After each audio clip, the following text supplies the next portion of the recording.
Vested me, I hereby declare this meeting of Conshohocken Borough Council duly open and ready to conduct any business that may come before it. We did have a brief meeting for employment before the meeting. So. We do a roll call? What'd you say? No roll call. Okay. So the first item this evening is to consider approving a waiver of land development for 304 East Hector Street for Mark Jones of Conshohocken Construction. Madam President, I'll take this one to start. The applicant is here represented by George Ozorowski. This is an application for a waiver of land development. The borough doesn't do many of these, but you have done them in the past when there are situations where the applicant is proposing work that is less intense than normal land developments. A waiver may be appropriate. We prepared a resolution for you. You're familiar with the property. This is the property that's going to be transferred from a warehouse commercial use into 4 condominium units. The resolution that my office prepared would propose approval of the waiver of land development subject to certain conditions. Those are compliance with your borough engineer's review letter dated April 26th, 2018, compliance with any and all conditions of the Conshohocken Borough Zoning Hearing Board. The applicant obtained zoning relief to permit a change in nonconforming use from the warehouse commercial to the 4 condominium units. Application for and retention of all appropriate permits from the borough, demonstration of compliance with the requirements of any outside agencies, negotiating a fee in lieu of open space with my office, satisfaction of any outstanding invoices with the borough, and the posting of such escrow as may be required, execution of a land development and escrow agreement and a stormwater operations and maintenance agreement, and of course compliance with the terms of the resolution itself. With that, if council has any questions for Mr. Ozorowski or his client, I know they would be happy to answer them. Good evening. I'm George Ozorowski. I'm here for the applicant. If you'd like me, I can go over the project a little bit. If not, you can just ask questions. I think they've seen it, George, because you were here prior to the zoning hearing board hearing. Right. And that's why I sort of ran through it, because you did a nice job presenting it last time, and we appreciate that. This building's been an eyesore for as long as I've been around, and we thank you for taking this project. And I mean, Ike can chime in on this also, right, Ike? Right on. We had so many developers looking at this building for years, so I think it's a good project. Yes. Yes, that's great. And I second that. I would make a motion to approve the waiver. And I'll second that motion. All in favor? Aye. All opposed? Motion carries. Thanks, George. Thank you. Thank you. Thank you. Thanks. Thanks for those 2 minutes.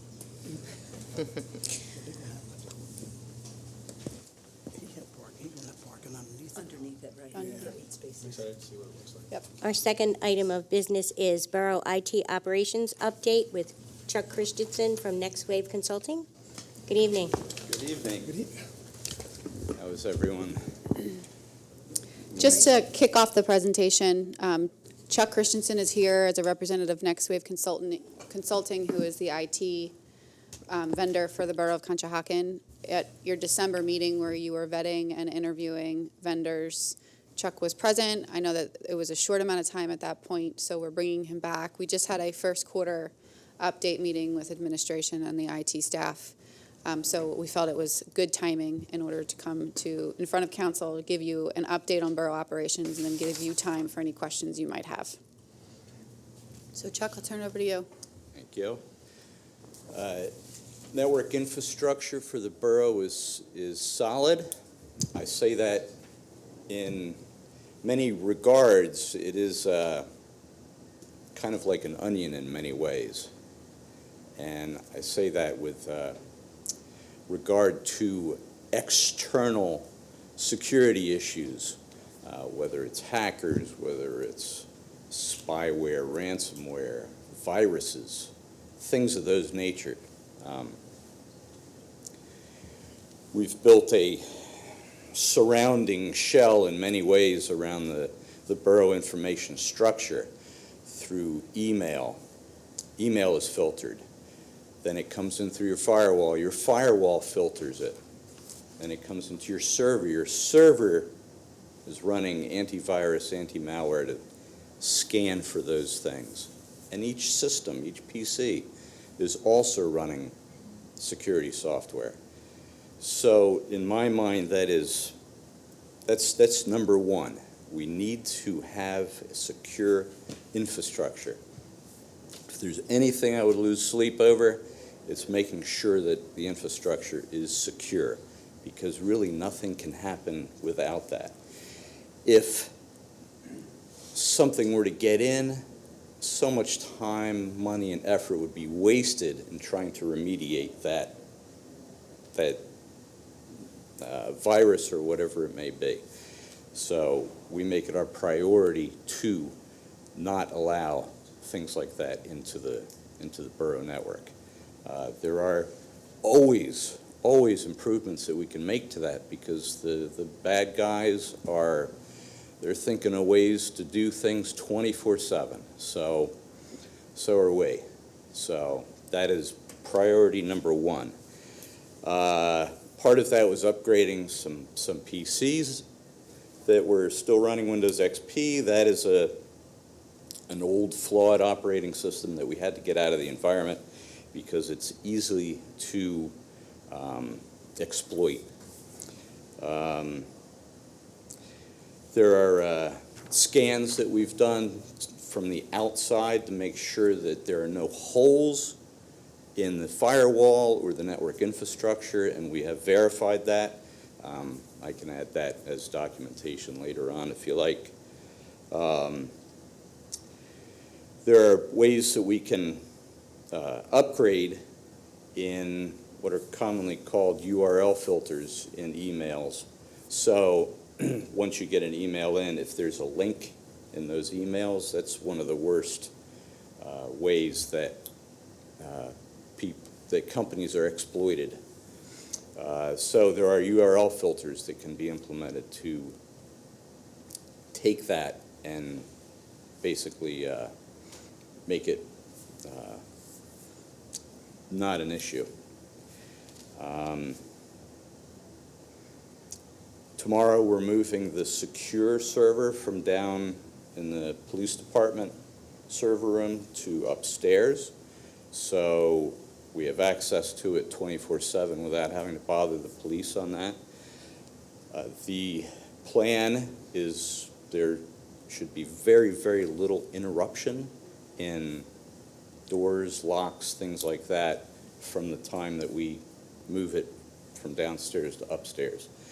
We've spent a good deal of time mapping this out, so that should not be an issue.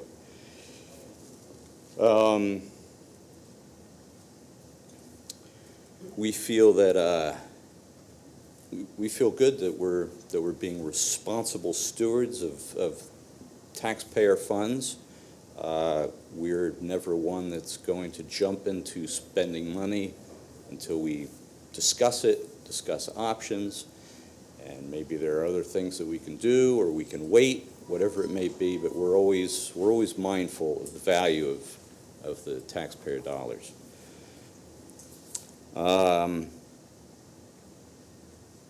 There are always areas for improvement. We'd like to be able to do some archiving of old email boxes that are still around, but make sure that they're searchable. And other than that, there's probably a million other things that are escaping my mind, but if you have any questions for me, Christensen, I do have a question, and you addressed this a little bit, but what methods are you currently utilizing to protect the borough data and systems, and are there any weaknesses that we need to have addressed? there are no weaknesses that I'm aware of. If there are, then we would address those as soon as we found them. We have several backups. So we have backups that are local on each server. We have backups that are in the cloud.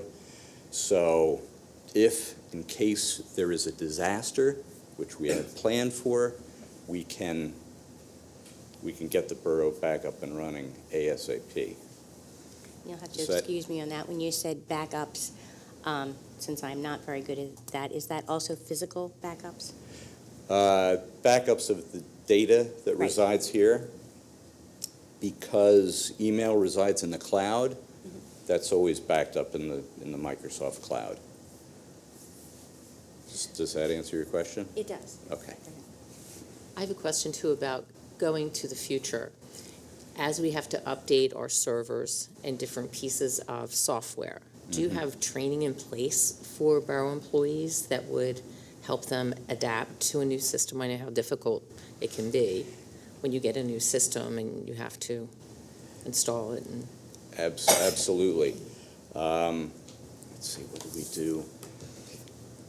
Say we have calendars that we've developed that everyone can use to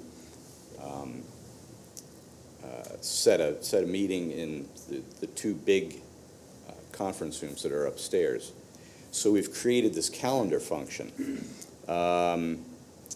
We also, and it can be looked at two ways. You've got how the PC looks at it and how the Mac looks at it.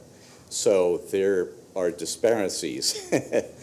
So we probably will have to do, we'd like to do lunch and learns. So we'd be more than happy to bring in lunch and just take an hour and just go over all the changes or how to use a system. Training, I enjoy doing it myself. I think it's valuable for the staff because if it would save time too also if you have instruction. it'll save time and support time on the Right. back end. On your end Absolutely. also, yes. Absolutely. So we love doing that, and it's just a great time to get feedback and just make sure that what we're doing is working right. Okay, that leads me to another question. Why do we have PCs and Macs? Why aren't we on one system? That's a very good question. Macs, when we came into the environment, there were Macs and PCs. They both do work more or less the same now. Even Microsoft themselves are kind of now going operating system agnostic, so to speak. So I now use Chrome to do all the management of Office 365, which 5 years ago would have been unheard of. Compatible for you. So Microsoft has also, in the way that they say Office 2016, it's Office 2016 for the PC and for the Mac now. So they've evened that playing field. So really, it should be a matter of what you feel most comfortable with and what you're most productive with. Okay, and you don't see a security flaw with either one of those systems? We have antivirus running on all the Macs that are upstairs. I do honestly believe that is prime real estate for hackers and for virus writers to develop into, and that's unfortunately proving to be the case. So we do go above and beyond to make sure that the Mac environment is safe. And what would the current lifestyle or cycle of our server be? We're about to, I've submitted a quote to renew maintenance. When you buy a server, generally you get it with 3 years of maintenance. So that is coming up the end of September. So that would mean that the system will be 3 to 4 years old. Right now it's running terrific. I don't really see a need to upgrade that system yet. The older system that was here, it has to be 5, 6 years old now. So we're keeping a close eye on that one. So possibly in another 2 years, we would have to look at purchasing a new server and replacing the one that would be 7 years old by then? I may even say 12 months. Okay. Yeah. Okay, so for Yeah. budget considerations Yes, in the fall, we would have to know that. yes. Okay. And I know we've talked about document management systems in the past. So if we need a new server, then that could be a good use for that server. But that requires lots of discussion. I've heard more bad things about document management systems than good. So that's a long process. That's all my questions. So you talked a little bit about disaster recovery and having backup storage. Is that a replication environment, or is it a true backup where we would be down for a period of time and we would bring forward the backup tapes and make them active? What we have here on site, we do what's called shadow copies, Okay. which is every 3 hours, the Okay. system will take a snapshot. So if, and we've seen this, someone mistakenly generally moves a folder somewhere and you can't find it, we can restore very quickly in that regard. Then we do nightly backups into the cloud. So really the time it would take to recover, to restore, would be dependent on how quickly we could get all the data back down. And we really think that would take no more than a day.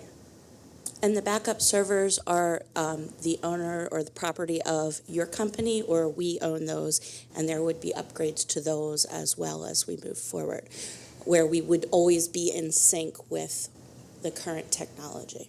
The cloud backups they're not even our property. It's the Right, the cloud. the system that we use, the Enable system that we use. They own those, and they probably lease them from Amazon, would be my guess. Everything meets all the compliance standards for security, for HIPAA, for all the compliance standards. And they're very, very fast, and they have lots of bandwidth, so it makes it easy to restore. We could literally go in and restore a file in a matter of a minute, the most. From an access controls perspective, we had some staff turnover about a year ago, and it seemed that we had some access control questions at that time. Have you worked with administration to really put in place a process for access controls from that perspective after we identified some areas of improvement? Absolutely.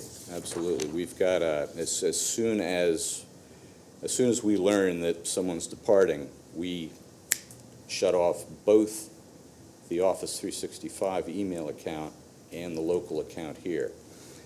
There is maybe one person off the top of my head that can VPN in, so that's not a common requirement for anyone. So as soon as we learn that someone is leaving, we shut down that environment. Now, what we do is we do change the passwords, so staff, their manager can go in. Is that a push message every 90 days, every 180 days? Do we have policy around changing of passwords in any time periods? Generally not. Is that best practice in this type of environment? It probably would be. I would suggest 90 days. I've seen it go so badly more often than Oh, I live not. it, I know. It's not fun. Yeah. no. But is it best practice in the field? It is best practice, yes, I would say. The other question I have is, I'm unclear on when you do your maintenance from remote access for system maintenance. Mm-hmm. Is there a notification to anyone in administration that your company or someone is in our environment? Yes, we always coordinate with Angela and with Stephanie to run updates on the servers.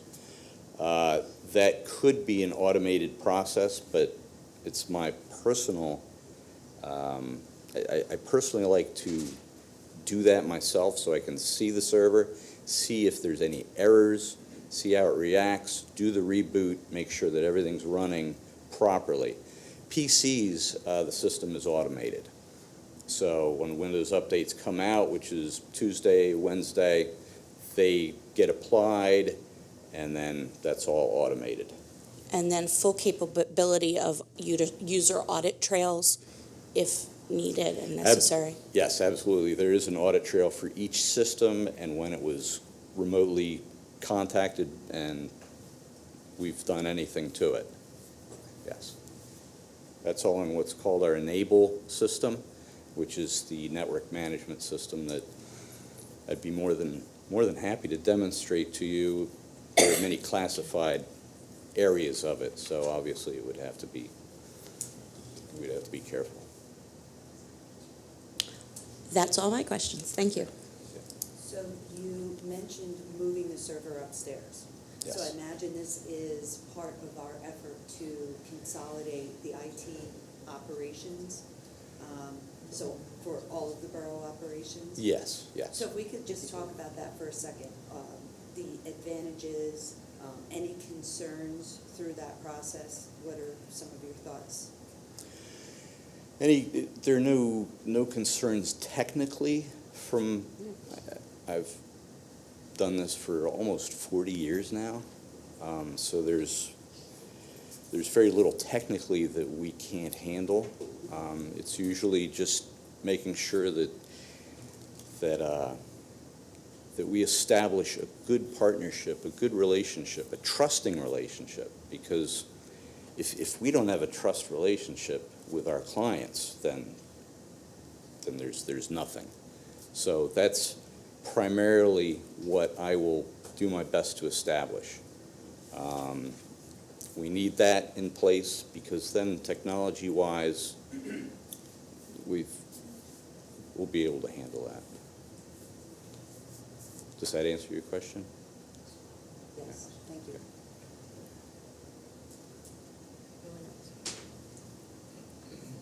I do have one more question. What leadership do you provide to the borough in the field of IT that will allow us to exploit new IT innovations? Probably one of the greatest vehicles that we have is we've implemented the quarterly meetings with Stephanie and with Angela, and I think this is great. Of course, I'm nervous, but but this is the feedback that means a lot to me, because the technology itself it's just a means to an end. The end is that the borough, that staff, that everyone is serviced as best they can be serviced, and they have the tools that they need to get the job done. That's first and foremost. And the only way we're going to know if that's what if we're being successful in that is by this communication, by communication with the borough staff, and that's how we will extract what it is that leads us into the future. Okay, and that's something that your company does.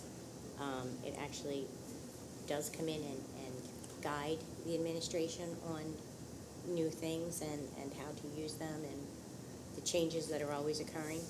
Absolutely. Absolutely. Do you do that via a risk assessment, or how do you identify there's something new out there and we potentially are not there yet? Part of what we bring to the table is that we have many other clients who are doing things as well. So, and I don't always have all the answers or the needs, but I have clients that do, and it's like, oh wow, that's something that the borough could use. So that would be something that I'd bring to Angela and Stephanie, or in this forum. So my horizon is pretty large in that regard. Plus I'm a nerd. I do keep up on this stuff.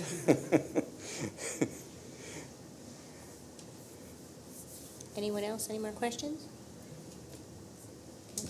Thank you very much. Thank you. Thanks for your time. Thank you.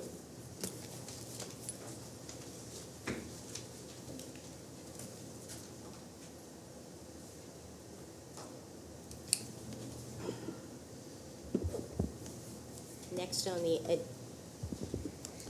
the agenda is the 2018 Infrastructure Program Progress Update from Karen McNair of Gilmore and Associates.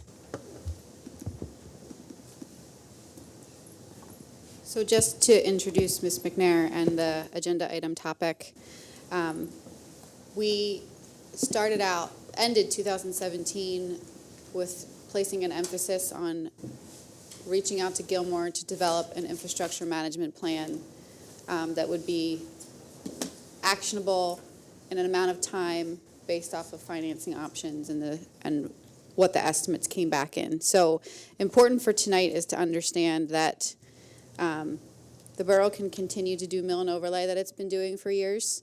However, this is the borough's opportunity to actually have a plan that would address overarching infrastructure issues. I believe that what Ms. McNair and Ray have done to get the borough to the point that it's at and during this fiscal year is moving in that direction. So kudos to them. It's a lot of work. Tonight, the emphasis is Karen's going to give you an update on where she is at in the program. She's also going to end it with laying out 5 varying options that what we're hoping to leave tonight with is direction on what you would like Karen to take back, 2 to 3 options out of the 5, and actually start putting real numbers to it so that she can come back and give you and lay that out for you. I think it's important to keep in mind as well that as Karen's doing this, Ray is working concurrently to develop an actual road program that would hopefully extend the longevity of whatever infrastructure projects we decide to do. So this is not an isolated engineering project. This is a team effort. And this is a first step. The next step will be financing, potential financing, if it's an option, if it's not an option. But this is critical for the borough because we've not gotten to this point yet. So Karen, Ray, thank you very much. And I'll leave it at that. All right. Okay. Thank you very much. So what I'm here tonight to mostly discuss is the scope of work that we've come up with to date. Just reminding you of the last time we were here, we were discussing the schedule and the timeline milestones. So tonight I'm going to discuss the recommended scope of work, but included in that we'll be talking about the roadway assessment and the field data, which was the core sampling that you authorized and we completed, initiating coordination with the other parties, the other utility companies in the borough, and then asking you at the end to select 3 potential scenarios that we would move forward with to determine cost information. And then in June, we would hope to come back to discuss those scenarios with an opinion of probable cost for your budgeting and continue the coordination with the other parties. And then ending in September to present a narrative report. Again, I'd like to come back in June. I think you had asked for budgeting in July, so that would give us time if you had any additional questions or wanted any additional information, we could have that for you by that July deadline. This was our slide from the last presentation in coordination with other parties. We have been able to reach out to several of them. We've only heard back from Aqua to date, so we will continue with that coordination. And the purpose of this, again, is that we don't want to perform any maintenance or repair work on a road, and then you have a utility come through and put a trench right all the way down it right after you've done the work. It's not good practice. It's a waste of everyone's money, so we don't want to see that happen as much as we can avoid it.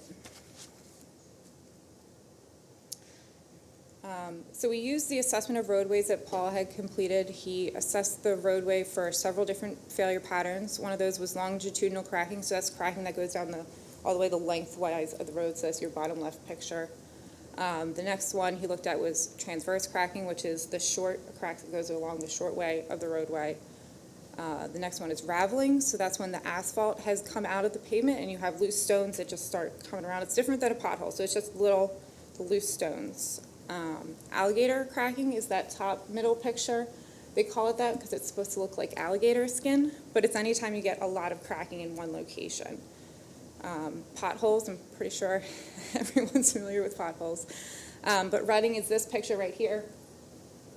That's when you start to get pavement that's moving. So you'll see that a lot. I think you have it on your hills where you have somebody coming down the hill and they're stopping at the stop signs, especially if you get buses or heavy loads. It's just moving everything that's under the road out of the way under the wheel patterns. And what's that one called?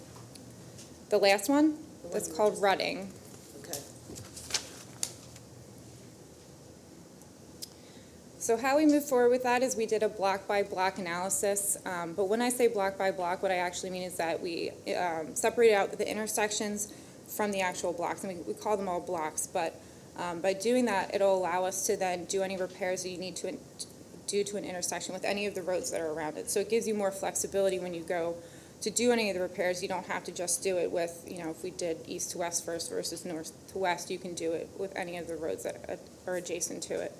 The other thing we did is that we took a look at the roads that are shared with other municipalities. So what we did is we only included half of the quantities, so the quantities that are specific to Conshohocken Borough is what's included.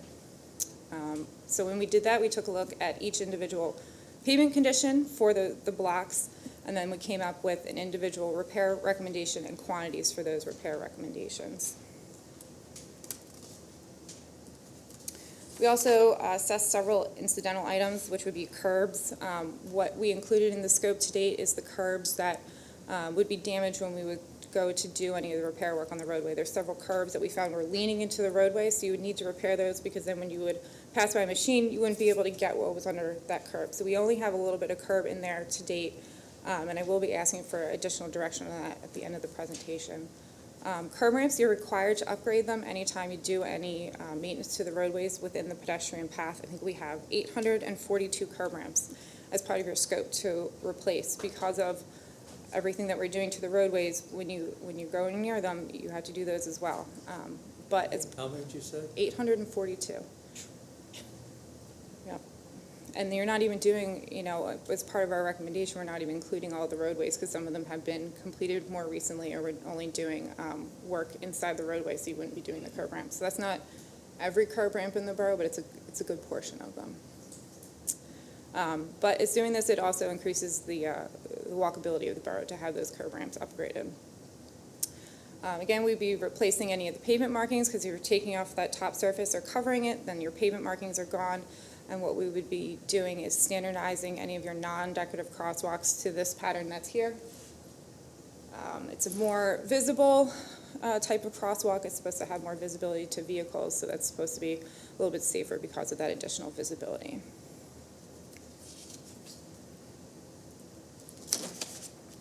So determining the scope. So I tried to, it's a lot of information, so I tried to color code it in a way that made sense to me. So red is your ones in this slide that we would recommend doing first, because those would be considered your worst condition roads. Yellow is somewhat in the middle, and green are generally the ones that were paved within the last 5 or 6 years, so there's little maintenance that you have to do to it, but there's nothing major that I would recommend be done on those roads. And there are several roads that I think we have as a white or gray color that, were paved last year. Like, you don't have to do anything to those roads at this point. So we have it broken down, it's in half years. As you'll see, like 4.5, 2.5. What that means is that we felt that road could be done in either year 2 or year 3, so that you had some flexibility depending on how you wanted to format the project. It would be easier enough to move it between the years, and we felt that that gave us still an idea of the severity of it, but again, more flexibility for moving forward. Year 1, we had 9 blocks identified as being necessary to do as near as possible. And then we had 105 blocks at year 5 that we felt just needed general maintenance done to those, which is about 30% of the roads we thought just needed general maintenance. So when I talk about this, what I wanted to do is give you an idea of what that would look like. So what does a road that needs no maintenance look like? Well, it's this top left one here. The road's paved, it still has all of its asphalt and the stone, so there's nothing you need to do to that road. But then you get into these other ones, you can see there's some minor cracking that you would get into. So we would either want to just fill in those cracks, or if there's more cracking, or if there's a lot of utility patches, you can just do a thin covering of the road. And then this gets into the medium roads. You can see there's some additional patches, and there's some visible failures, potentially some failures that are even under the surface that we'd want to look at. So we tried to color code it again. So this on the left is your least severe. In the middle is a little bit more orange, and then a darker red color, so that increases in severity for how we found those different roads. And the orange roads, I think, look a little worse in these pictures, but it's orange and those on the bottom are red because the red roads, it was actually more widespread throughout the roadway, and these orange ones are just the specific problems that we were finding. And then this is maroon. These are the roads that we would recommend just starting over, going back down and building the road back up because the failures are in a lot of places throughout the roadway and they're pretty severe. It's affecting the rideability of the road. You're not riding on a smooth road anymore. And these are some of the pictures that we were finding of the curb conditions. So you have some gutter curb. We were finding in a lot of places where you had stone, that you also had brick along the gutter. And then there were some areas where you had grates that were used for stormwater or even some exposed pipes at your intersections. So we'd like to, especially for the stormwaters, get everything underground so that you don't have that issue where there's pipes in the middle of the street and you might have somebody trip and fall or other issues that might occur. So this is the stormwater scope. Again, it's based on Paul's recommendations. We had 43 blocks. Again, that's blocks and intersections, where we're recommending some proposed storm sewer projects, and that's in orange, so you can see where those are located. It's generally, there's one location on the west side. They're generally on the east side. That's where you don't have a lot of stormwater right now. That's where your roads are failing because the stormwater is not being captured and it's lying in the roadway. And the blue is where you have existing storm sewer. So you can see how all the orange is connecting into some of the blue, so it's getting through your existing systems.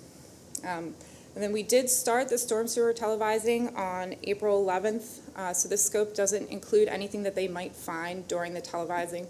We haven't been notified of anything to date that they've found that has been an issue, so that's good because they've been out there for almost a month at this point. So they haven't found nothing yet? Nothing? I have a Oh. I was gonna say. slight update to that. Okay.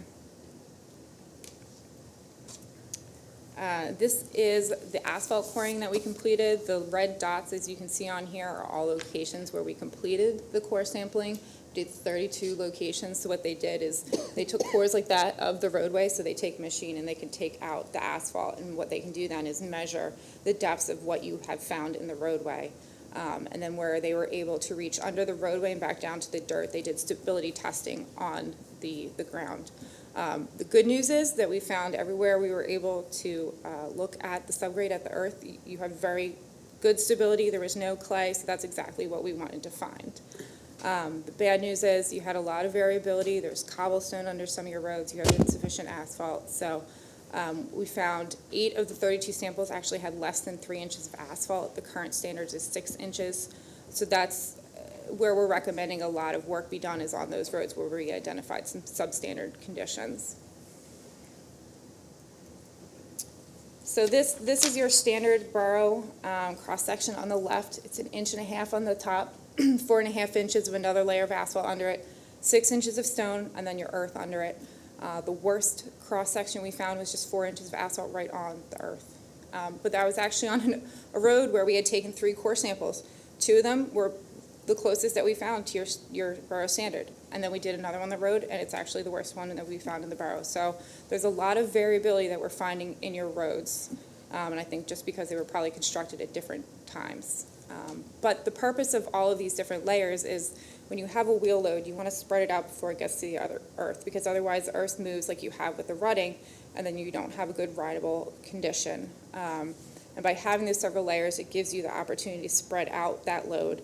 And also really the purpose of that top layer is to get water off of the road and keep it from getting underneath the road to those bottom layers. That's another big part of why you need the several layers of asphalt there. So the treatment options that we're looking at and recommending for several of these roads, the first one is crack sealing. So this is a preventative maintenance method. You would just work on the cracks. You would take, it's almost like paintbrush of asphalt. You go out and you just cover all those cracks so that water's not getting into the roadway and getting under and into the layers below and down to the earth. It extends the service life, so it's a great way. It's a generally cheap way to help increase the service life of your roadway. The next one is microsurfacing. Again, it's a preventative maintenance method. We would use it on a road where we're finding additional cracking, or if you have a lot of utility patches, so that you can keep water out from getting in and around those utility patches.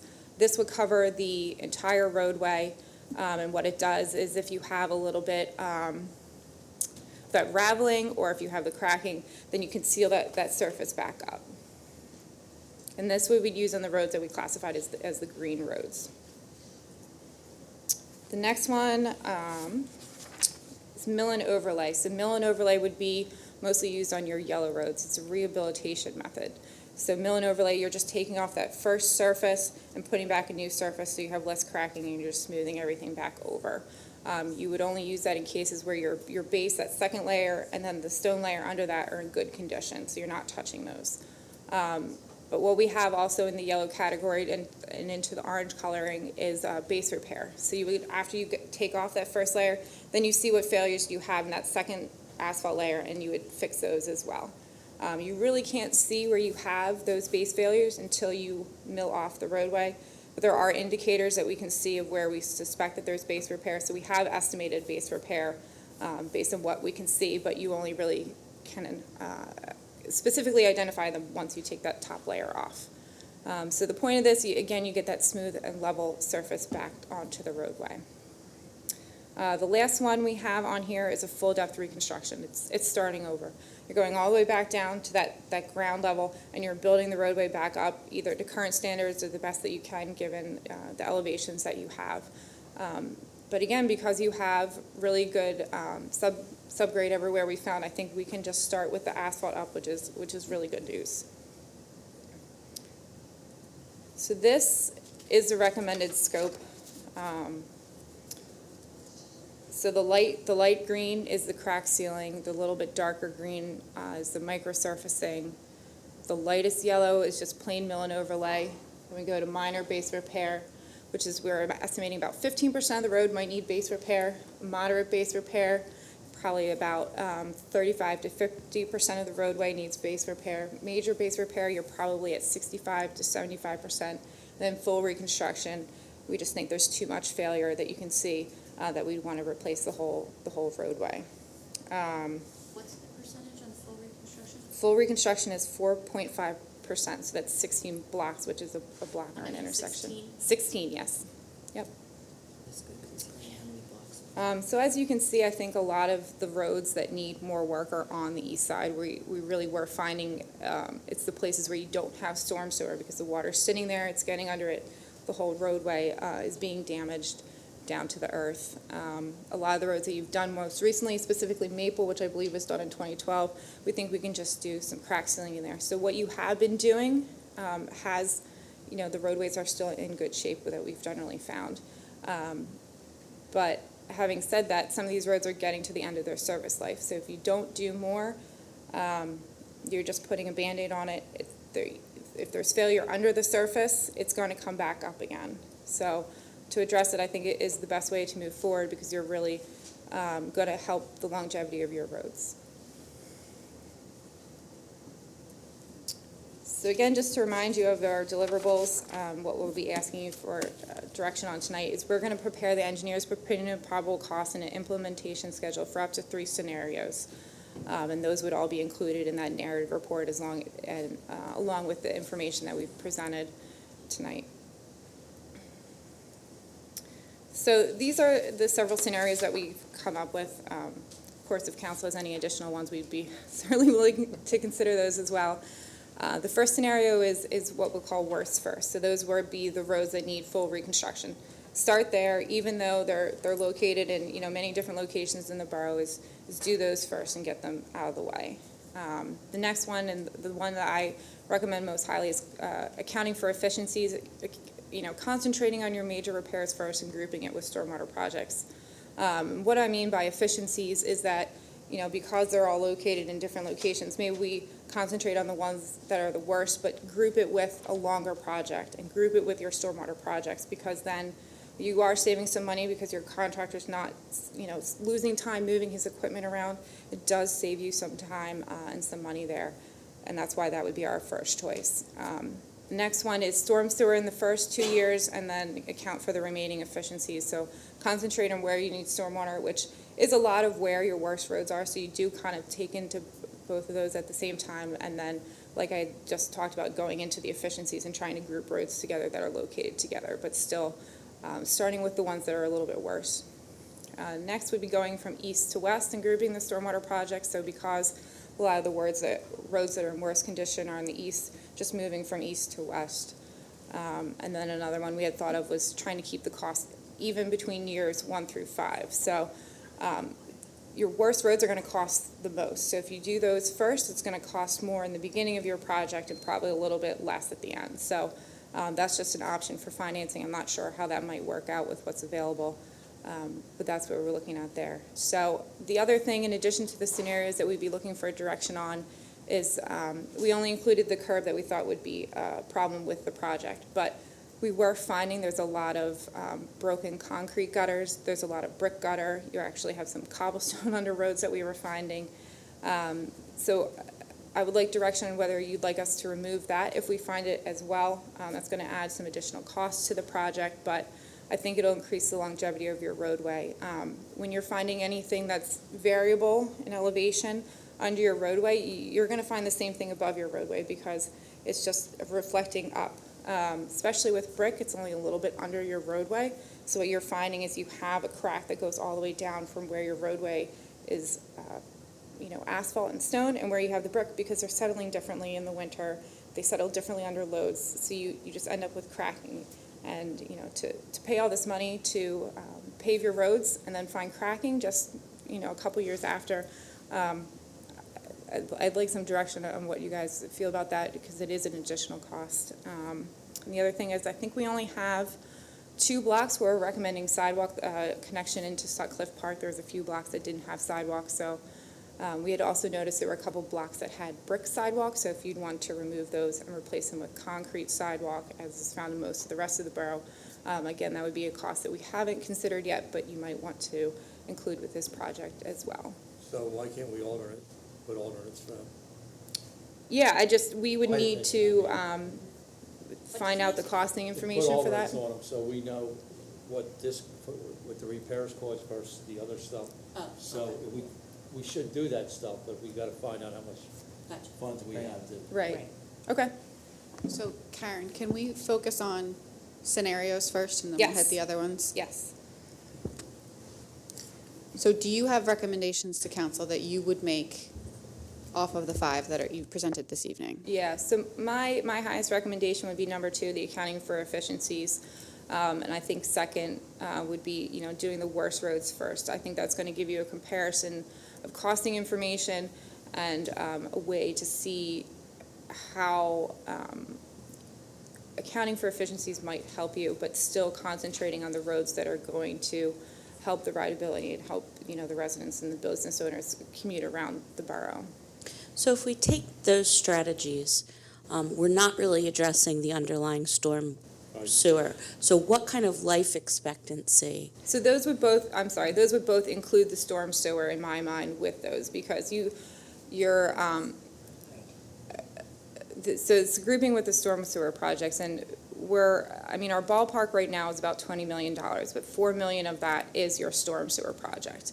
And that's included in what we're accounting for in this scope.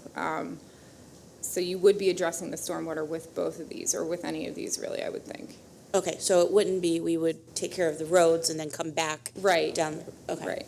Do it at the But same they- time. We're saying that that's not it. So in other words, you're identifying an area. So if we're looking at it in the worst case, so you are identifying an area by the failures in both the road, the storm water management. So we Yeah. identify area A as having all of these issues. So we would tackle that and then move on. So it'd be a comprehensive Right. effort in that one spot. Correct. Okay.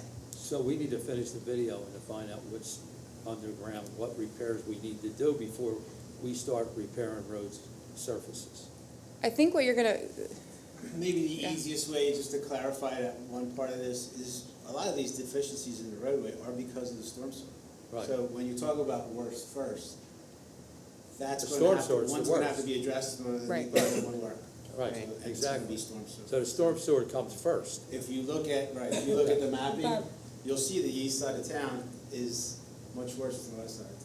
And that's because the storm sewer situation on the east side of town is much worse than the storm sewer situation on the west side. And I think on number 2, what they're trying to get across is as counting for efficiencies.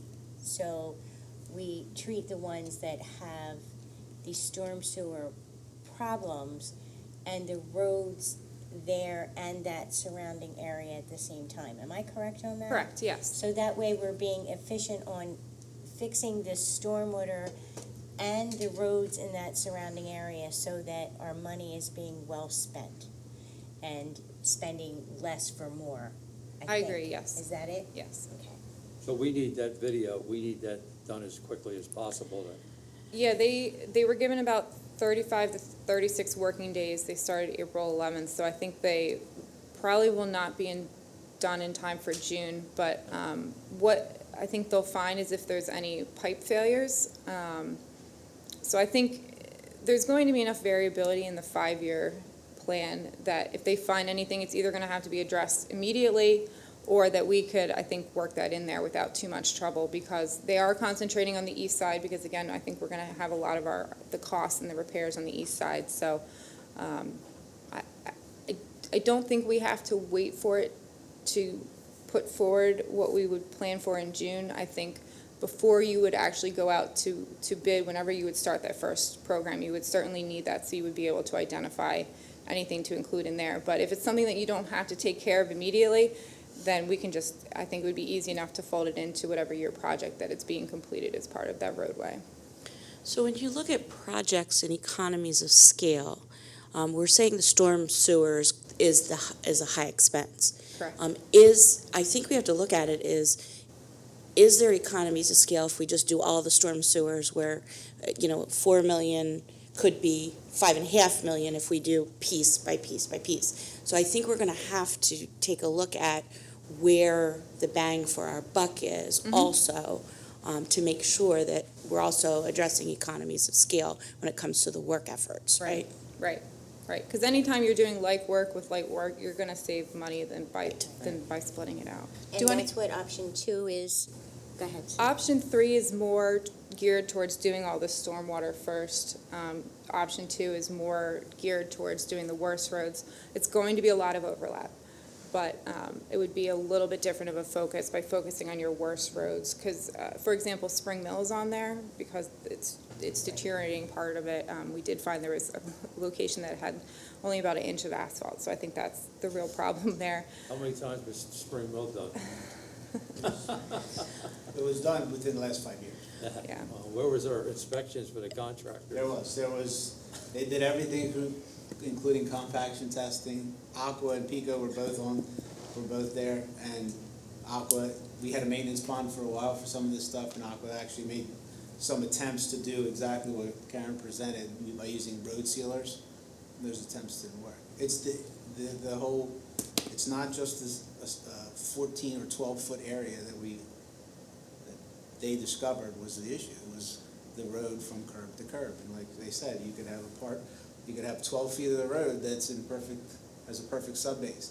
The other 12 feet is asphalt on top of dirt.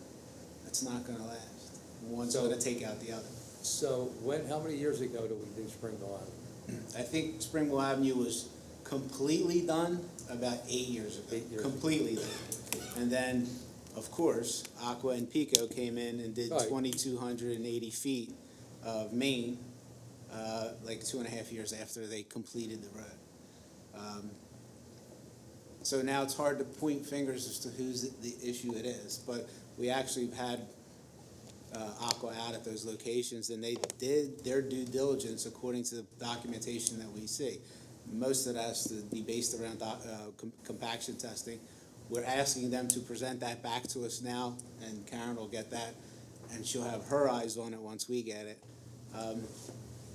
When I deal with Aqua and Pico, and they do a big project like this, one thing that they do say is that they're on the hook for this road if we can put it on them. And if we can put it on them, we certainly will try. But,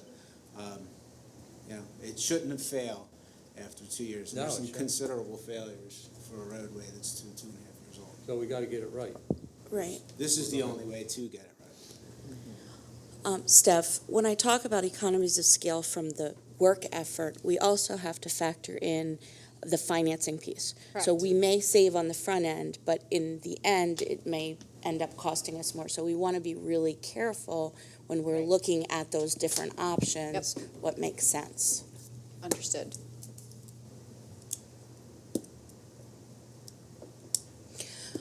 What do you need from us? So to move the process along, we've gotten to this point where Karen's done an evaluation and is, from her engineering perspective, are saying these are 5 scenarios that she can continue tackling this infrastructure concept for Conshohocken. So going along with the economy of scale, Tina, that you've talked about, going along with understanding that there's going to have to be different financing options that are looked at as she breaks down potential working groups. We need to know from the list of the 5 that are up there, or anything else you want us to do, how you want her to continue, and to continue narrowing the scope so we can get you to a decision. I would say you're going to pick 2 or 3 scenarios off of that list up there, so Karen can go back and her team can continue to narrow and consolidate their presentation to you. So your recommendation is, from what I'm getting, is 2 and 3, or 2 and 3 and 1? Yes, yeah. I would say my order is That probably order. 2, 1, 3, somewhere in 1, there, 3. but Okay. if you want to pick 3, those would be the 3 that I would recommend. So why would you take 2 first? Because that accounts for efficiencies, I think it will end up being a little bit cheaper when we do the costing, so that's why I would recommend that one as my first one. I just think that it would save some money. To clarify that number 2 is including first addressing storm sewer in the worst areas, Yeah. and then addressing the road. I think Councilman Stokely he's driving that point home, that Stormwater Right. first. stormwater, so as Right. long as option 2 is in fact addressing that, and it's also addressing economy of scales and accounting for efficiencies, then from what I'm hearing from you, it sounds like that's why you're recommending it. Correct, yes. Which will then address what council is expressing as what their concerns are. So can we all agree that number 2 is on the list? Yes. Yes. Okay, so then we move on to option 1. Yes. What If- does that mean, There you worst go. first? So you're literally just working on the roads that are in the worst condition Just roads? first. Well, I'm sorry, roads and stormwater. Okay. Whichever ones are worst, you would work on that location first. But isn't that really built into 2? It is in a way, but what I would be working on when I'm accounting for efficiencies is trying to set up longer stretches versus, you're doing a block here, you're doing a block here. There are some of them that are grouped together. There are some of the roads that are grouped together, but, for example, here, there's a couple different colors, but that would probably be a good one to group together because that's all in poor condition. So that would be something that might be an efficiency that we could find instead of just doing that one block one year and then those 2 other blocks a different year. You could just do them all together. I think it's important so that you understand, you see the difference in how that pricing will work. Right. And then you can go back and say, okay, yes, we might not be addressing a worst-case scenario in year 1, but we know we're going to get to it in year 2 or 2.5 because it's within that accounting for efficiencies. But then if you, on the other hand, look at everything worse first, you're kind of doing piecemeal pockets. But I think it's important for you to see that because that might be what you need to address. So it's an option that, from a finance perspective, as you're dwindling down these numbers, if you're looking at, okay, this is worse first, and that's the worst case scenario, and this is what we need to address now, and this is how much it's going to cost, then that's what it is. But if you have the leeway to look at it from a grander scope, then that's beneficial as well. So my opinion is we look at both of those, and then at least we get the cost factors for it, which will help us really decide whether we are going to have the flexibility to be able to do the groupings or not, because that is the best way of spending our money. I believe so. But if we have roads that are so bad They that can't we wait. have to do it, then, Right. so that's, if everyone else is I'm fine with that. okay with that, Mhm. we can Those two. direct those two for Karen? Yeah. Okay. Okay, Is there consensus on that? Yes. yes, Okay. okay. Thank you. And then I would just like direction on the curb. It sounded like you wanted pricing for that so you could evaluate that. Is that We- correct? Yes. Okay. My opinion, yes, because we committed to that years back that when we did a road program and We would do we curbs. would do the curbs. All right, Yes. we'll include that as well. So that'll increase, that ballpark figure, but we'll include that for But June. it gives us the option. Correct, yes. Right. Yeah, I think that's an important distinction to make, that That's an this is an option. We're laying out options for you. Right. So Okay. I think Councilman Stokely is correct. We should understand what that cost looks like, and then Right. you as council can decide with the assistance of administration what your options are. What if we find that some of the streets have been paved, but the curbing has not been done? It's off the list. Right. I think anybody that's been here for any period of time understands that we've been going back and forth with the topic of curbs for a long time. Okay. If the road was done and the curbs are failed, it resorts back to what it's been for years, which is from the curb in is the homeowner's responsibility.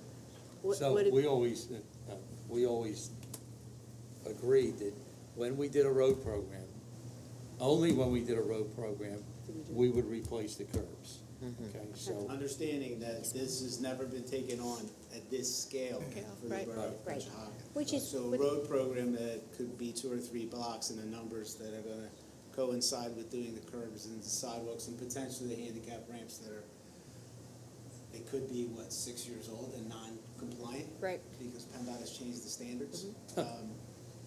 The numbers could be, It's Astronomical. gonna add up fast. big. Because Sutcliffe Lane never got theirs. I'm sorry? Sutcliffe never got their handicap ramps. Uh, And they were repaved, what, 5 years ago? Sutcliffe Lane? Yeah. been Yeah, longer than that. Sutcliffe Lane, No, it's been about 5 years, because it was done when I was there.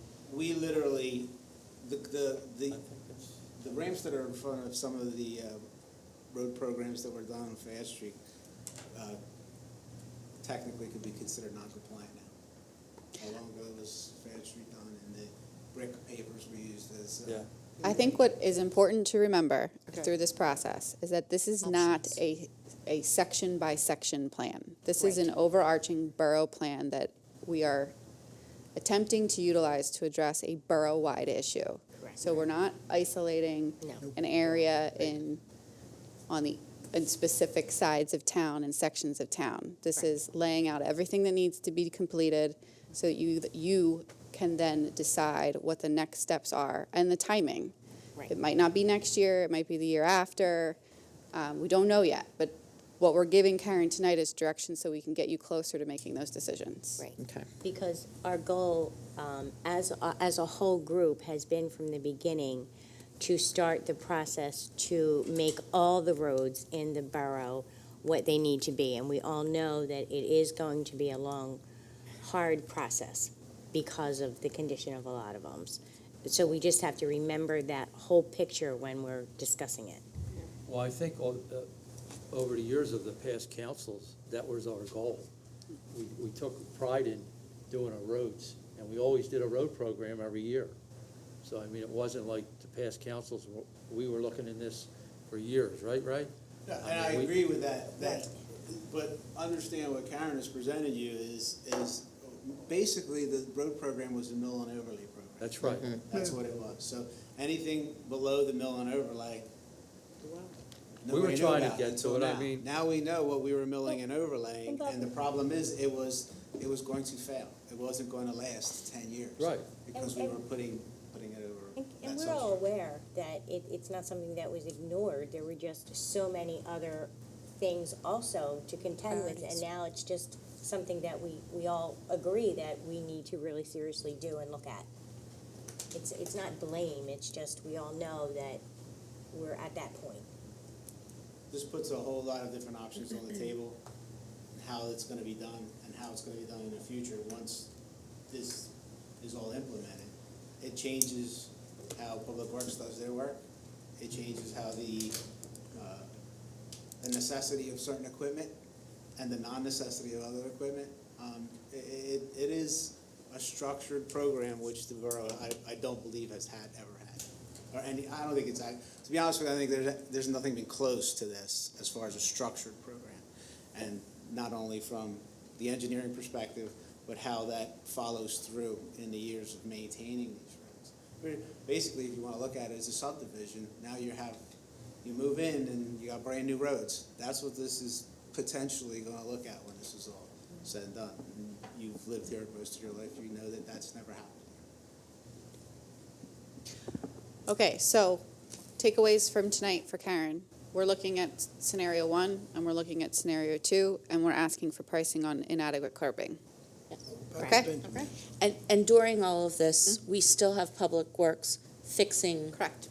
existing issues that they can fix. That they can fix. Numerous existing issues. Going to probably be one of the worst road situations in Montgomery County in the last 10 years from what I've been told. And that's just not us, Upper Marion's having issues. Right. Whitpain Township's everybody's having issues with the roads. Philadelphia's having tremendous issues right now.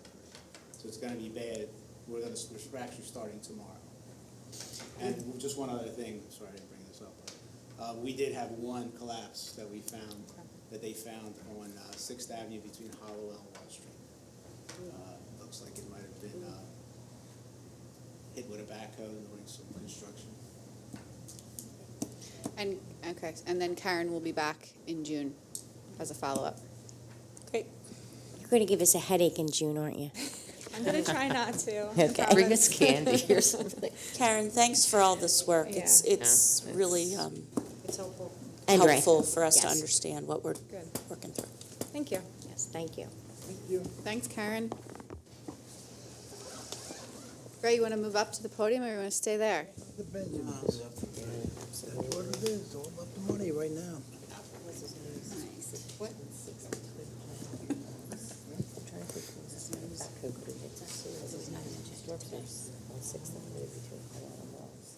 All right, so outside in the lobby are the trash cans that, we actually have, I never recognized this from earlier, that we have Schaefer, right? One of the trash cans company, Schaefer, they have a representative here who we met with in this process. The first thing we want to talk about, I think we talked about this other council, a few other council meetings, is the recycling change on the west side. That'll affect the council people on the west side. And we wanted to change it to pick up on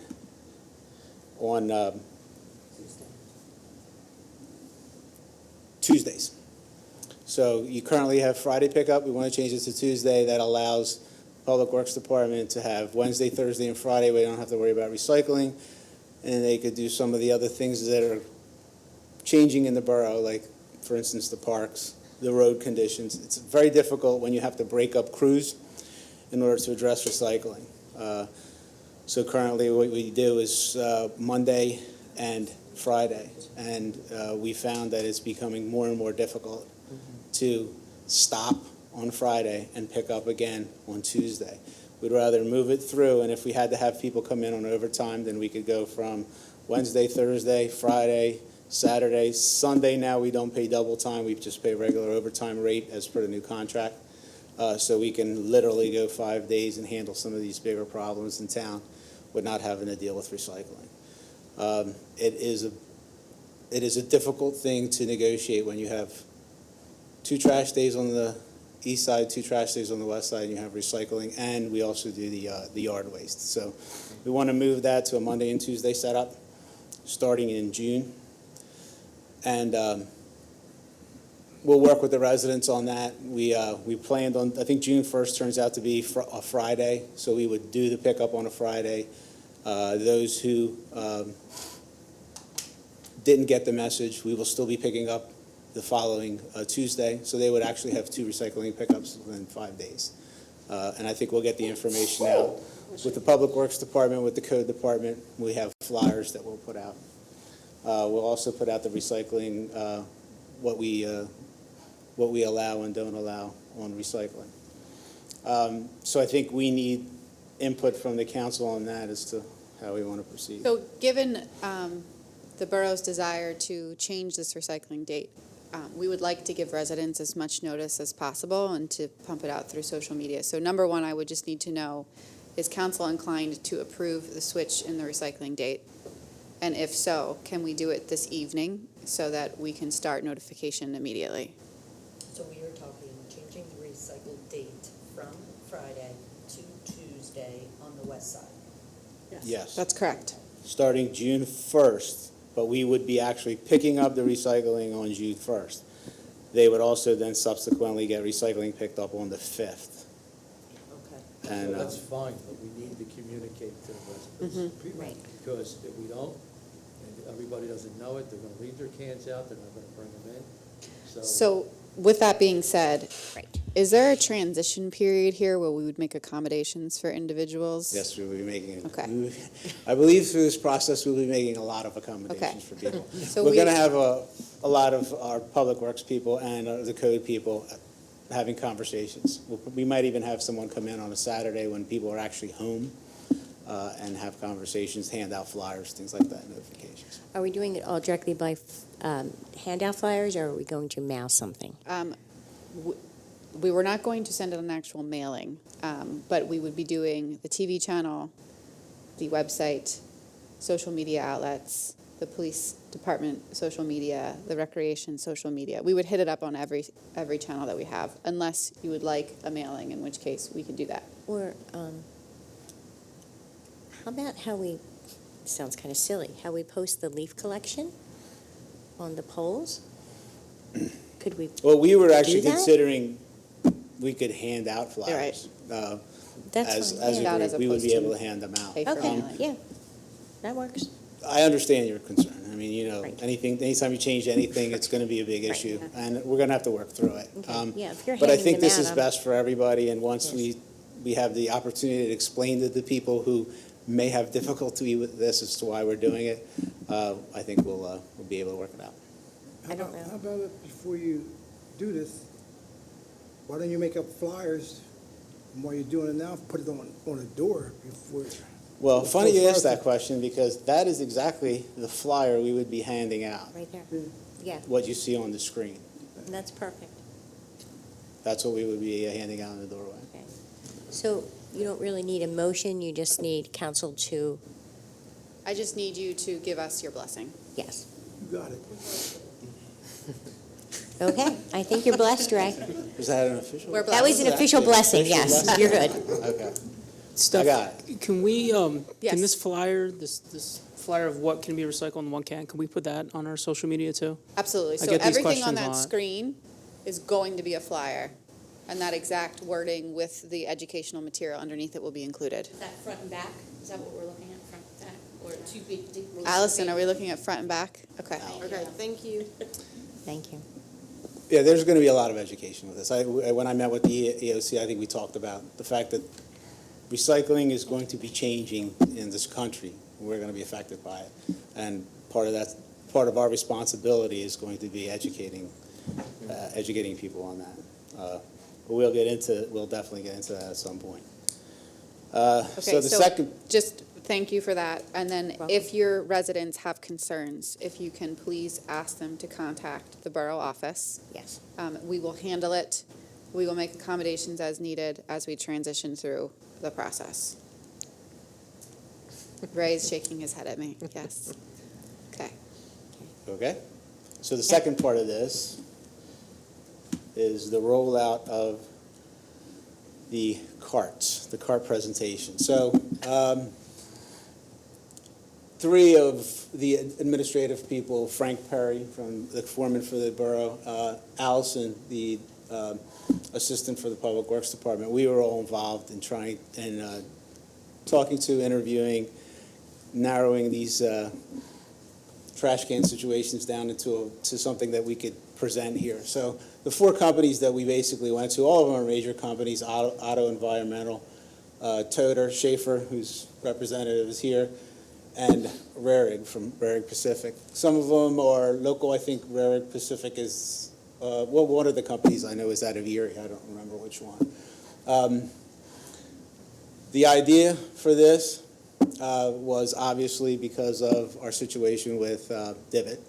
And Divot was mandating that we institute this program in order to reduce our workman's comp. We talked to different municipalities who participated in this. Some of them were below. Phoenixville is one of the ones that I'm familiar with, how they rolled out the program, who they used, why they used it. But the companies that we're talking to have done Baltimore County, Erie County, and Waste Management. So it's not, they're not small companies. They've gone through this before.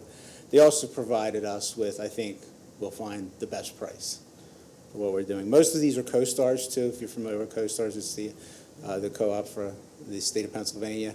One is not, but it is a separate type of co-op that we can join for no cost, and we would get the same type of pricing. So these are the three sizes. The 45 being the smallest. They're all out here and they're all marked. You can certainly look at them, or if you'd like, take one and see if it fits in your house. All three of us who are on this committee, we all have different houses, but we all live in the borough of Conshohocken. So these separately would affect us in a different way. For where I live, the 95-gallon would work, both of them. But if you live in a 16-foot wide row house on Elm Street or Hector Street, it would not, because you would have to bring it from the back of your house to the front of your house, and that 95-gallon trash can won't work. So we have to accommodate the different areas, and what we'll probably do, not probably, what we will do, was assess those areas and decide which one of these we would pick. More than likely, it would be the 65-gallon one. It's a taller, narrower, and if somebody did have to bring it through their property, it would work. The area between the bottom of the steps on some of these houses on Elm Street and the walls is 4 feet, 3 feet. Senior citizens, a lot of senior Yeah, so it may be difficult. So we'll work with people on that. There's been different commentary as to how whether we should roll this out and have more public opinion on it. And when we dealt with the companies like Schaefer and the other companies, we did ask them about that. And when they rolled out these things in different municipalities. And some of the things that we found out is the difficulty in doing that, and the delay in time, which we don't really have. Some as much as 2 years. When they put this out to the residents to make decisions on this, it was 2 years before it was implemented. So we will allow for some changes in our budgeting. If somebody says the 95 is too big, we'll have a 65. And this might not completely roll out and completely be completed in this 2019 fiscal year. It may roll over to the 2020 fiscal year to get it to where we need to get it. But it's what we have to do, and I think we should make some reasonable accommodations for some of the residents with these things, because we have such a wide spectrum of housing now, from single-family homes on large lots to, like I said, 16-foot wide rows. You can't expect people to just take one thing. Just getting into the colors, what we think is the best thing, administratively, we decided to have all black trash cans. The recycling one will be defined by the lid. So the lid will be the recycling color, which is that blue that you see on most recycling cans now. So you would have a completely black trash can with a black lid. You have a black trash can with a blue lid. That's it. So this is just residential, no business, right? Now I'll get into that. We have to have we have too many rental properties here that are residences that have been converted into rental properties that we have to address. That's the colors. Ray, I have a question about Yes. Divot. Is there a percentage we have to comply by the end of 2019 out of our residents? There was no percentage. It was roll it out. Roll it out, okay. So you we're- have to have a semi-automated trash pickup program, Right, and okay. that, I believe, was the conversation with Divot. I need to document with Divot that we have started the process, and we have to, by the end of 19, be in compliance with what we promised. Not And- full compliance. Okay, so it's not a percentage. It's not as though they're going to come back and audit us with the percentage of what we've rolled out, but the majority of the borough needs to switch over. So let's say we didn't completely switch over and we have 3 workman's comp claims all associated with the lifting of trash cans. We'd have a lot of explaining to do Right. as to why that happened. So I have one that they do lift, and maybe 10% of the residents in this town do have them, because they hold up for strong cans. Yeah, I have one too. Yeah, so, Yeah. Now, right on that note, are there different styles? Like, we're looking at those certain trash cans. So if I was someone that needed 2, Hmm? can I go buy that at Home Mhm. Depot? Yeah. Okay. So the cost of let's say the average cost of these is somewhere in the $40 to $42 range. The trash can that Mr. Stokely purchased at Lowe's was easily $100. So, yeah, we are saving a lot of money by doing it. So yeah, they'll have the option to purchase more if they so choose. Okay. We will talk about, or we will show in a presentation, that we know that there's a good percentage of people that already have them. Some of them with knowledge about things like they don't want the trash guys to be lifting 50-gallon containers, so they went out and bought them with that intention. They've called the office to see what we would accept. So we have that, and that's going to be part of this whole process. Some of the things that I was very surprised about was the warranties on this thing. So when we buy them, most of these warranties are 10 years. And that's on the components, which there's not very many. These are very sturdy. These are probably all top of the line. But they have a 10-year warranty. Toter was the only one that had a 12-year warranty on the cart body and a 10-year warranty on all of the components. So the lids are included in the warranty? The lids, the wheels, and Take it off. Take it all. yeah, and every company has a different way on how they initiate their warranties. You might have to send a picture with one of them. You might have to send the unit out to another. But all of them were very reasonable. We didn't think that there was any major issues with that. They have options. One of the options that we are definitely going to consider is this RFID, which basically identifies that can to that property. And it has a reader. So when we end up delivering these to Mr. Stokely's house, we'll have a reader. The reader will tell us, or we'll plug in the information, and we'll know from the RFID that that can belongs to you. At first, we thought that was, but after I've discussed this with numerous municipalities all the way from the Pittsburgh area, every one of them is purchasing them with this, and every one of them has a different form of automation that they're using, all surrounding this. There's automation for this RFID that costs $12,000 per truck. It could give you the weight, the date, everything. And some municipalities out in the Pittsburgh area are actually charging per household the weight that that household produces. It's gotten to that point. Rubber wheels didn't seem like a big thing until we talk about dragging these trash cans through a house. Rubber wheels would have less impact on the floors, less damage to the floors. So we have that as an option, and those rubber wheels would probably make up the costs for a 65-gallon being a little bit cheaper. We'll put rubber wheels on it because we know it's going into a 16-foot wide or 18-foot wide house. So the numbers will be close. The big number is assembly and distribution costs. So that's one where we think we're going to avoid. So it's $25,000 to basically hand these out and put them together. Every different one has a different way, a different amount of need to put together. Some come with the wheels on, some don't. Yeah, we can all take care of that part in-house. Distribution is another thing.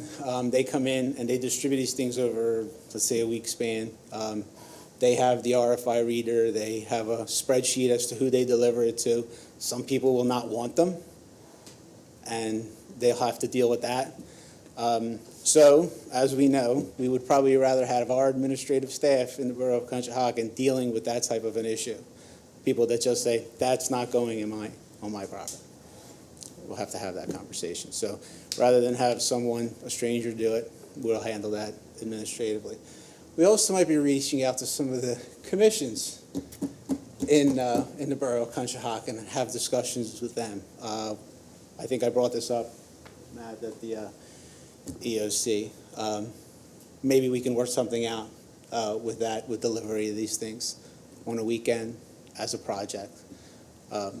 Get some public relations in at the same time. Okay.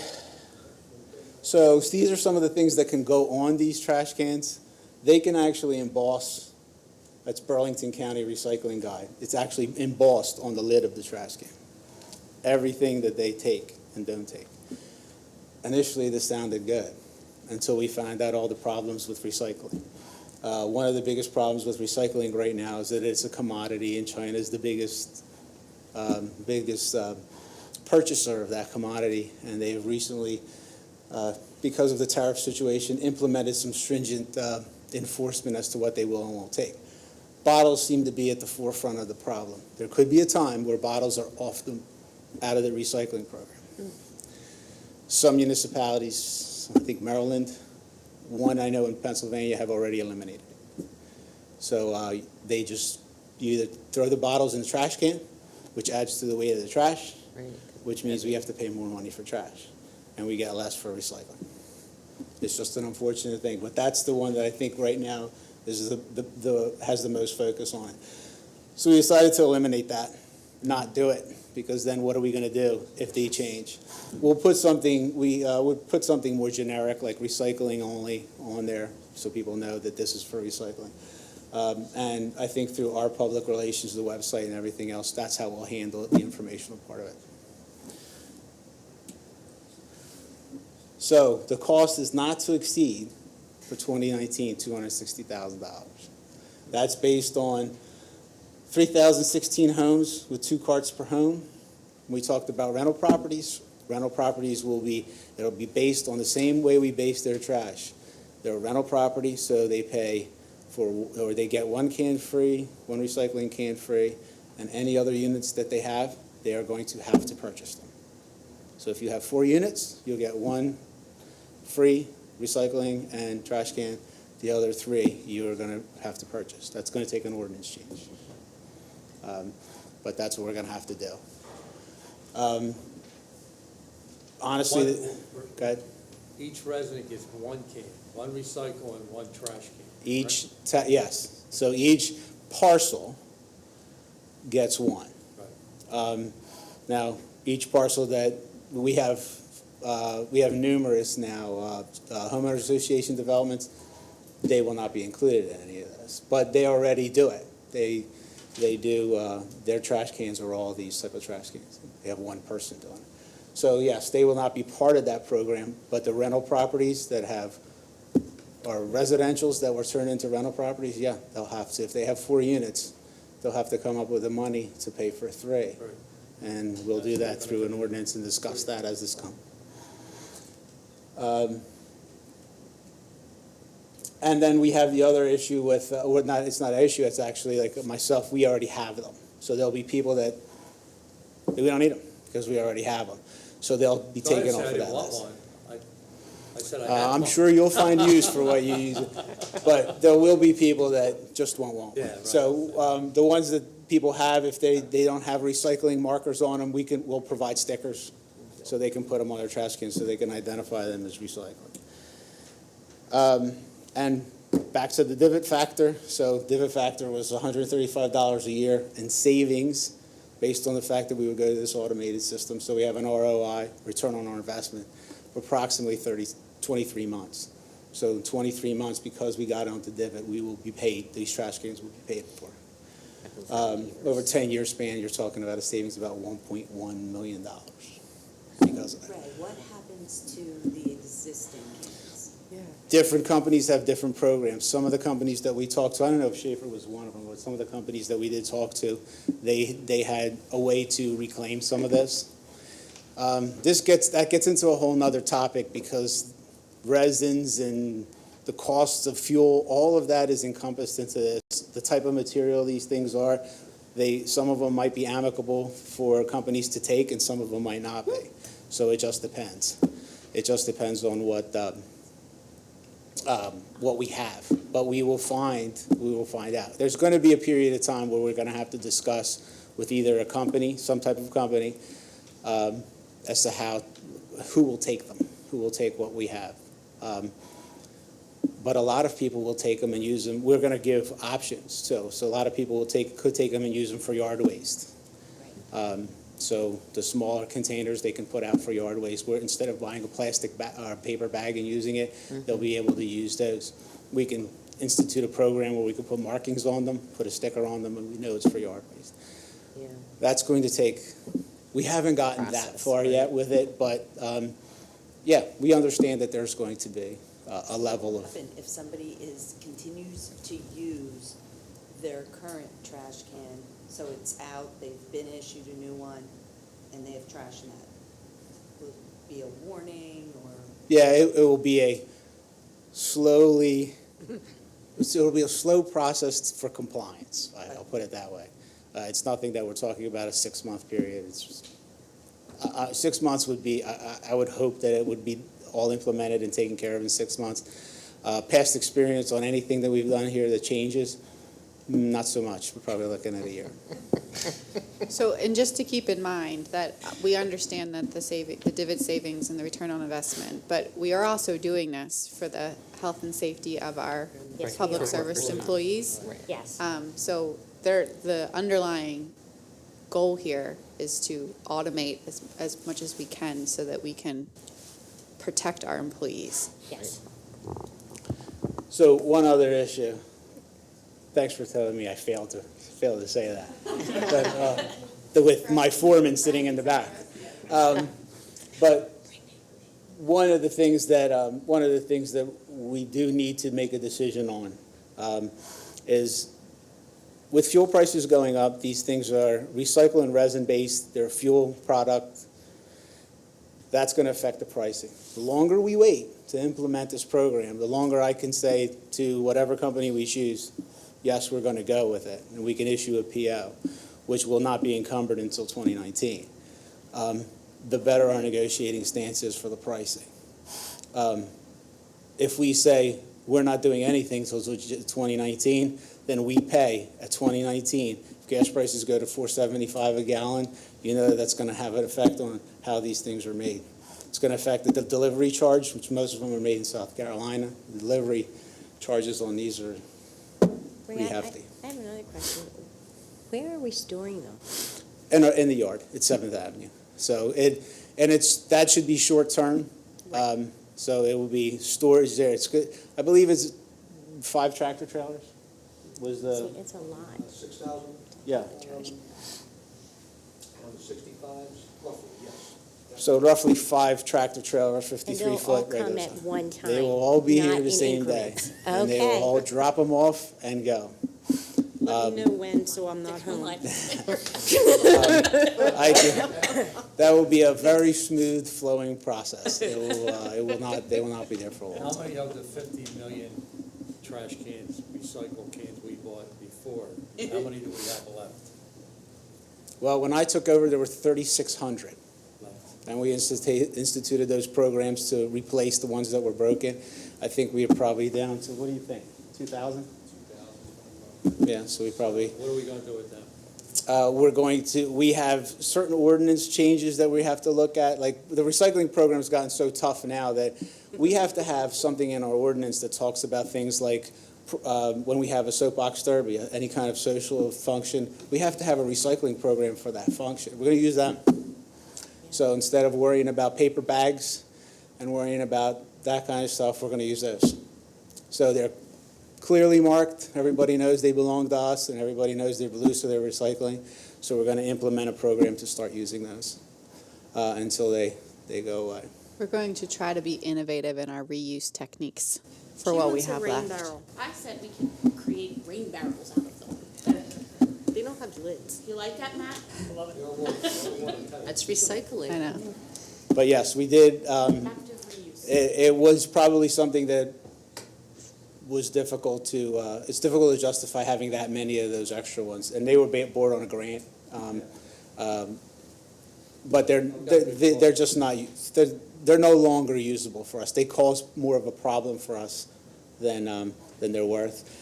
The smaller ones that we've all had issues with, people, they all have to go away because they're part of our workman's comp problem. That's why I put that in play, to get rid of our workman's comp problem. So those are going to have to go away, and they're going to have to accept the fact that they're going to have to use one of these. There are all sorts of benefits and problems with this. Some people say we should have 95-gallon cans for our recycling and 65-gallon cans for our trash. That means that the people who are you normally would throw stuff in the trash, everything and anything in the trash and not care whether we're recycling or not, will be more careful in throwing those things into the recycling container. Some of the people that we talked to said that actually works. And that is the most popular size, the 95-gallon. Yeah, that's it. But basically, the decision process has to be made sooner than later on this as to when you want to authorize this, so we can go back, look at the numbers, see which ones make sense.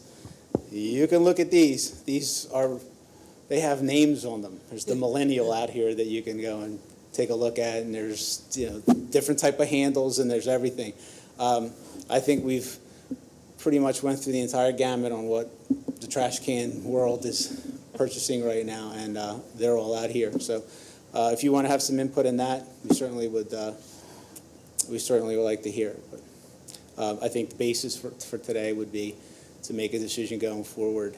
So what I'm looking for from council is an actual decision to authorize the borough to issue a purchase order based off of current rates so that we can lock in a lower rate, and then during your budget process, it would be held as a placeholder. Knowing, I would need a motion. I'll make that motion. I'll second it. All in favor? Aye. All opposed? Motion carries. So just to clarify, your motion is to authorize borough administration to issue a purchase order for the purchase of trash receptacles at a number not to exceed $260,000 for fiscal year 19. Yes. Okay, thank you very much. Thank you. Thank you, Thank you, Ray. Thank you, Ray. Thank you, Allison. Thank you, Frank. Thank you to the team. Good work.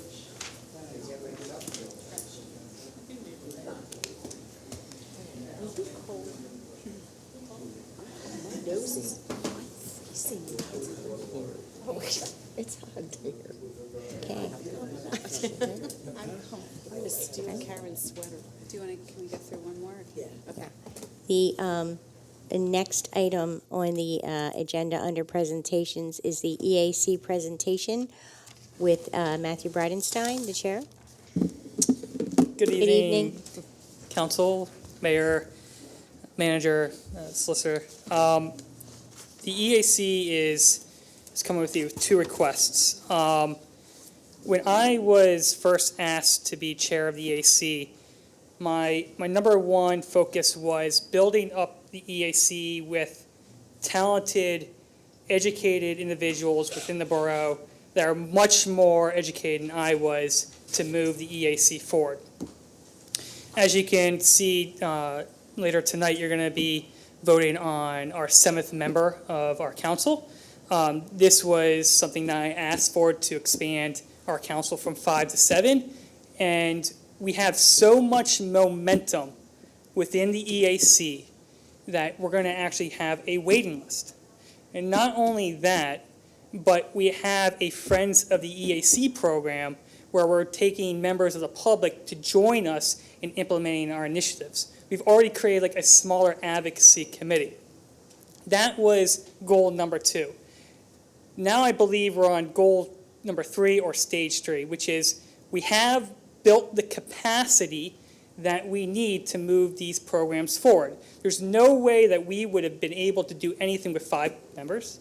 We've expanded to 7. We're getting members of the public involved within our council. Now it's time to get things done. So to do that, we need to raise some money. So we have 2 requests. The first request is for us to create a foundation which will eventually become a 501c3 when we apply for that designation with the IRS. What we have experienced is that we have members of the public who want to donate to the EAC. We have a company who has committed to donating $500 to the EAC. We do not have a current vehicle to put those funds in. I've spoken with our manager, and through those conversations, an option which I would like for the council to consider is for us to create this foundation. One question that was brought up to me was, rather a statement was, well, would the council be able to review our books? I would say absolutely. In fact, I would welcome for the council to whatever, if we were to create a foundation, that the money that we were to take in through this, that we would provide open books. I think it would hold us accountable. I know as long as I am chair of the EAC, you shouldn't have to necessarily worry about it. But when I'm gone, who knows? So what projects are we going to need to fund? Well, the Green Stormwater Infrastructure Project, which was something that was talked about earlier tonight, which was mitigating stormwater. A big project that the members of our public really want to see is for us to have a rain barrel and rain garden program. We need to fund that. And we have people within our public who are willing to help us fund that. We want to provide education.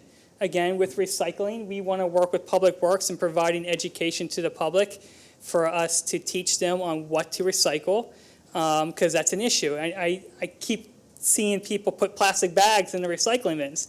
That's not good for it. So we want to partner up with Public Works for us to provide the education. For us to do that, we need money. We also want to fund shirts. In fact, I had shirts for you all, and I just didn't have time to get them for you. I have shirts for you guys. So we want to create shirts. We want to create a marketing program. We want a tent. We want a table. We want a table skirt that has our awesome green Conchi logo. So what we're asking is for your approval, respectfully. The second request we would like to do is have a website that complements the Borough website. This would be a website that would be a little bit more versatile. The EAC would have a little bit more control, although speaking with the manager, I agree with her 100% that having her be a part of the website and having 100% at all times access to this website so that if in the event that things need to be changed, they would have full control over it. Anything that we would produce on this website we would welcome the borough to look over and review before we publish. It would just allow us to have a little bit more versatile or diversity. And also, if we're going to raise money, we're going to have a donation page. I think it would be more appropriate for have that button, right? It says, donate to the EAC on a separate page. We have discovered that there's multiple EACs within our region that have their own websites. And what they do is the Borough page has a link that directs them straight to that Borough page or to that the EAC page.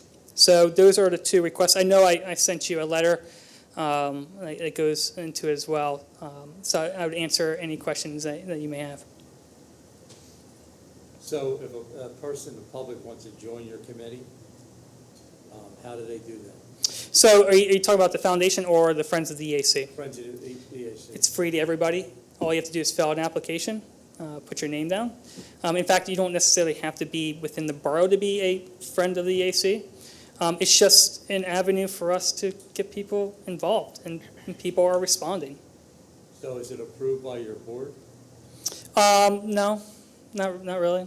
I mean, if you fill out the application, you're a member.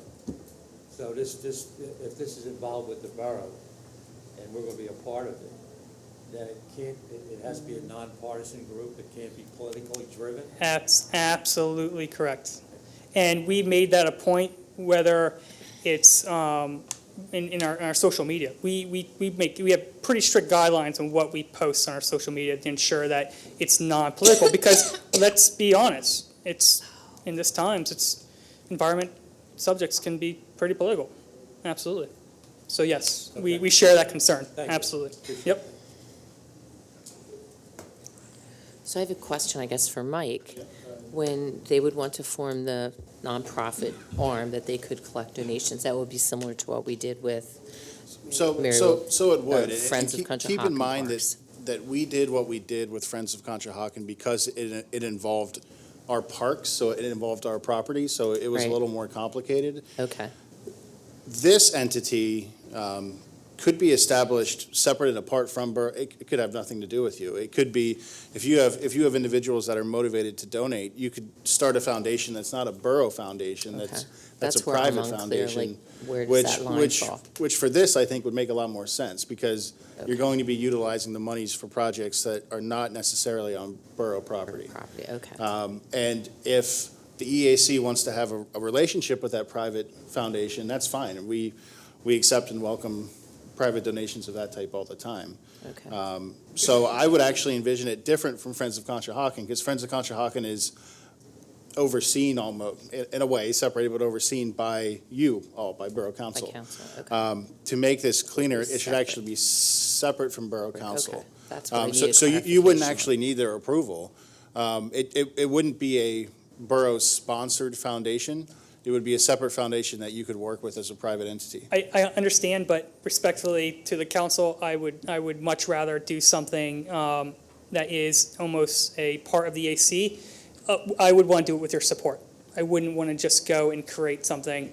So I would much rather have your absolute support in So I what we're think trying to do. But yes, I agree. An important distinction here is, yes, that this nonprofit foundation would be a separate operating entity that would be supporting the initiatives of the EAC, which then comes back to the EAC being an advisory board to council. Right. So while the foundation and the fundraising arm, I'm going to call it, is separate, and from a legal perspective, it should be separate. What the funds are going to be used to do for the EAC to complete, the EAC, per ordinance, is an advisory board Correct. to council. So I think, in Matt's point, he's asking for your blessing, because ultimately, while the funds might not be connected to the borough, the work that the funds are going to be funding are. Correct. Okay. That's correct, yep. Did I get that okay? You did. Okay. You're awesome. Okay, I think we have a lot of blessings tonight. right.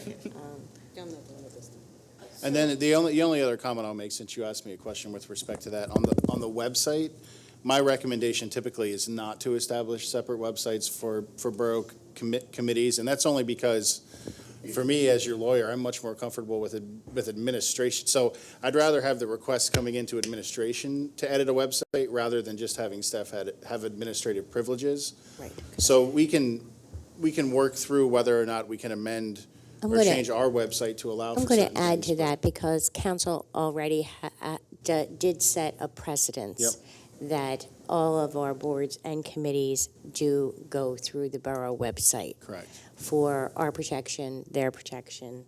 Well, I also think it's branding. So if we're really trying to create our Conshohocken brand, the idea would be it would come through the main website. Doesn't mean that we wouldn't allow you guys to design it with our administrative team and have, but from a borough perspective and keeping in line with our branding, you are an arm of the borough, and I think that it would be important to really celebrate that on our website as well, and really work our website and get people to use our website. I respect it.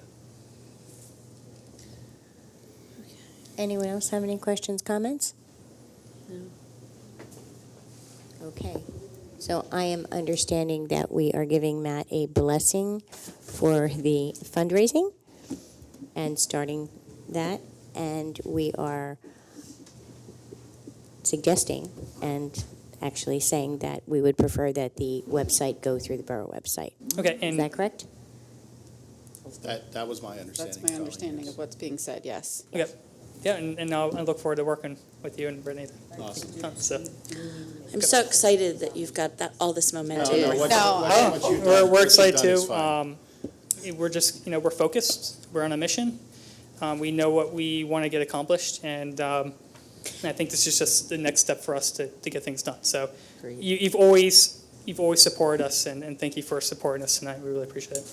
And we have 2,000 blue containers sitting in a garage that could be repurposed. We're going to have to set up a meeting for Be that, aren't we? innovative, We'll meet up with Ray, and we'll work on that. Figure Yeah, out yeah. how to make best use of that. I'll have them ready for you at our May 11th meeting. How about that? Okay, I got some work to do now, I guess. Yes. Thank you, guys. Okay, thank you very you, much, Matt. Matt. That's great.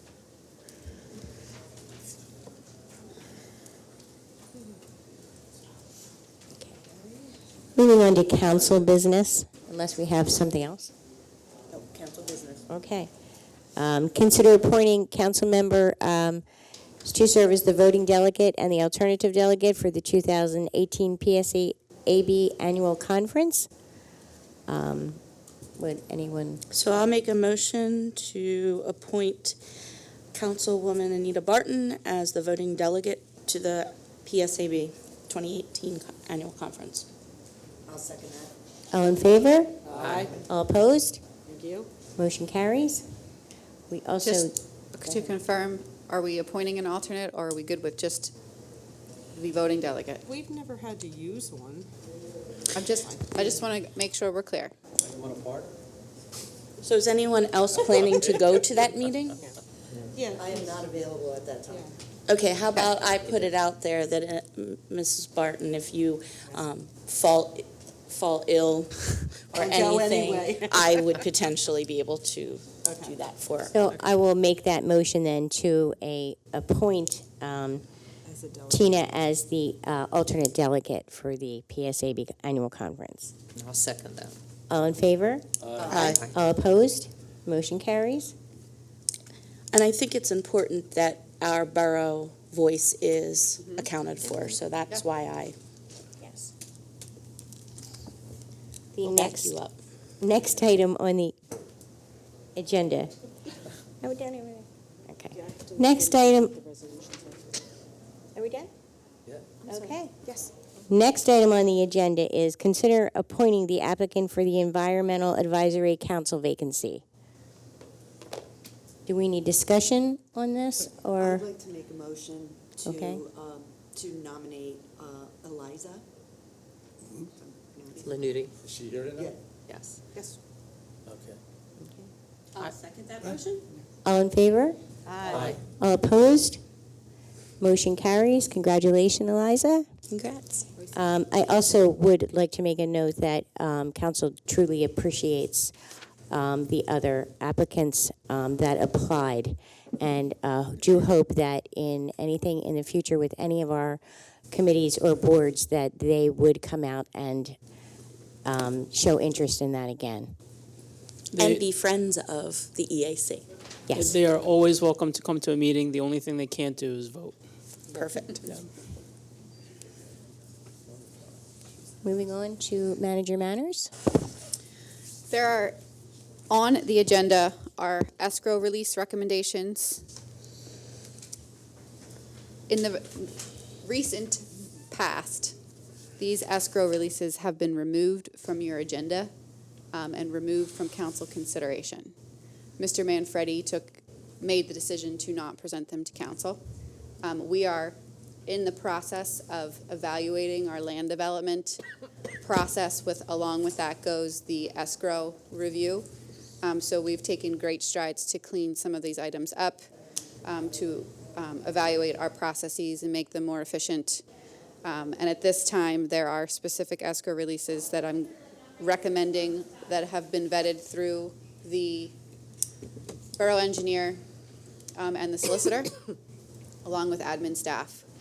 You will see more of these coming up. So this is just a heads up. This is a procedure that is back on your agenda for review and approval. Yeah, we used to do it before. Okay. So, Stephanie, Yes. when I was looking at these, there are dates of 2014 That's correct. as finished projects. Is there anything older than that? We don't know. We believe that there potentially could be, and that's what we are working right now to work through. I have a question. Yes. Why have they been asking for the escrow back? Have they been asking? Yeah, I mean- We have those that have, I don't know if they were asking a couple years ago. I know that we've had requests now, we've addressed them, they're in front of you. While we are addressing the requests that come in, we are also diligently, I can say Brittany and Angela have been rummaging through our files to determine any that are outstanding with dates that are quite shocking as to why we're holding developers' money. So And why we're- weren't the developers asking for it? I don't know. Are they still It's a good around? question. Are they still around, or? They It's don't a need good the question, money? Bob. I don't know. Maybe they want to donate it to the borough. I can ask them that if you want me to. I mean, if they, since 2014, I mean, you know. There's an issue right now that I will say we are diligently working through to determine old outstanding escrows that need to be released, to determine deficient escrows for current projects that are not being paid, and to evaluate exactly how the borough should be processing escrows as it relates to land development. So it has been an arduous process, to say the least, but a very important one. And we've had input not just from myself and the solicitor and the engineer, but everyone on our team who in some way, shape, or form touches land development, which then touches zoning, which then touches permitting, which touches administrative staff, to attempt to provide a quality level of service to the developers that are important to the borough of Conshohocken. So that's my message for tonight. Thank you. I know that this is going to be an ongoing process. We'll work through it with the individuals that we need to, and we'll get there. But I think Mike can join in on that. It's literally been a, where are we at with this particular address and this particular project, and what needs to happen, and how should the agreements be in place, and how's it being communicated? So it's a daily grind at this point. And as the new projects come in, we have the benefit of using our process that we've established, but we do unfortunately have to work backwards and correct the way things were done, and it's going slow, but we're doing very well, so we'll keep at it. Do we have any unhappy people that were holding their money? Is this what we're seeing right now? Yes. That's what spawned this investigation, that's correct. Yep. Okay. Do we need a motion? Well, I appreciate. I will go through each one. I appreciate that the new administration is taking this seriously and doing its due diligence to set up the customer service part of service recovery on some of this, so thank you. Yeah, we're trying. We're not going to be able to appease everyone immediately, but in the long run, a system should be set up. I think you can see one tonight with 304 East Hector Street, with a viable project that required a waiver, that we were very mindful of the applicant's timeline, whether they want to acknowledge that or not. But getting them through the process and getting them out the door so that they can do good for the borough is really the intention. Get a project that's been sitting there for many, Bob. many years. Correct. An ugly site in Yep. our town to be developed, and I think Yep. that's a plus for us. So that's the administration stance on this. We honestly could use your help pumping that message out to the developers, that's really where we're coming from. And if we don't know what we need to do, we're finding out as quickly as we can. Thanks. Yep. Thank you very much. So the items that are on your agenda tonight for consideration, and you'll have more potentially in the upcoming meetings, this is going to be, again, a regular agenda item, is to consider 426 Old Elm Street Financial Security Escrow, the final release in the amount of $19,380.10. I would need a motion. I'll make that motion. I'll second it. All in favor? Aye. All opposed? Motion carries. Item B is to consider 426 Old Elm Street Professional Services Escrow final release in the amount of $4,606.79, which includes accrued interest. I'll make that motion. Second. All in favor? Aye. All opposed? Motion carries. Item C, to consider 701 Fayette Street PSA final escrow agreement in the amount of $2,673, which includes accrued interest. I'll make that motion. I'll second that one. All in favor? Aye. All opposed? Motion carries. Thank you very much. Important to note that these include both finalized projects or projects that did not take off, that the developer decided and went in a different direction. Okay.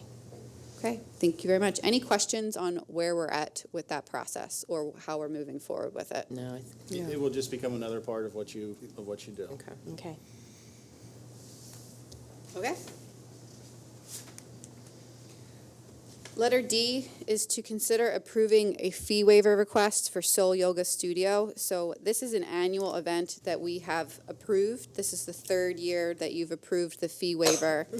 Soul Yoga Studio has a summer solstice event in Sutcliffe Park, and all of the proceeds go for Beats for Bella, which is a charity, which then services a Conshohocken family who has a 5-year-old who has a major heart defect.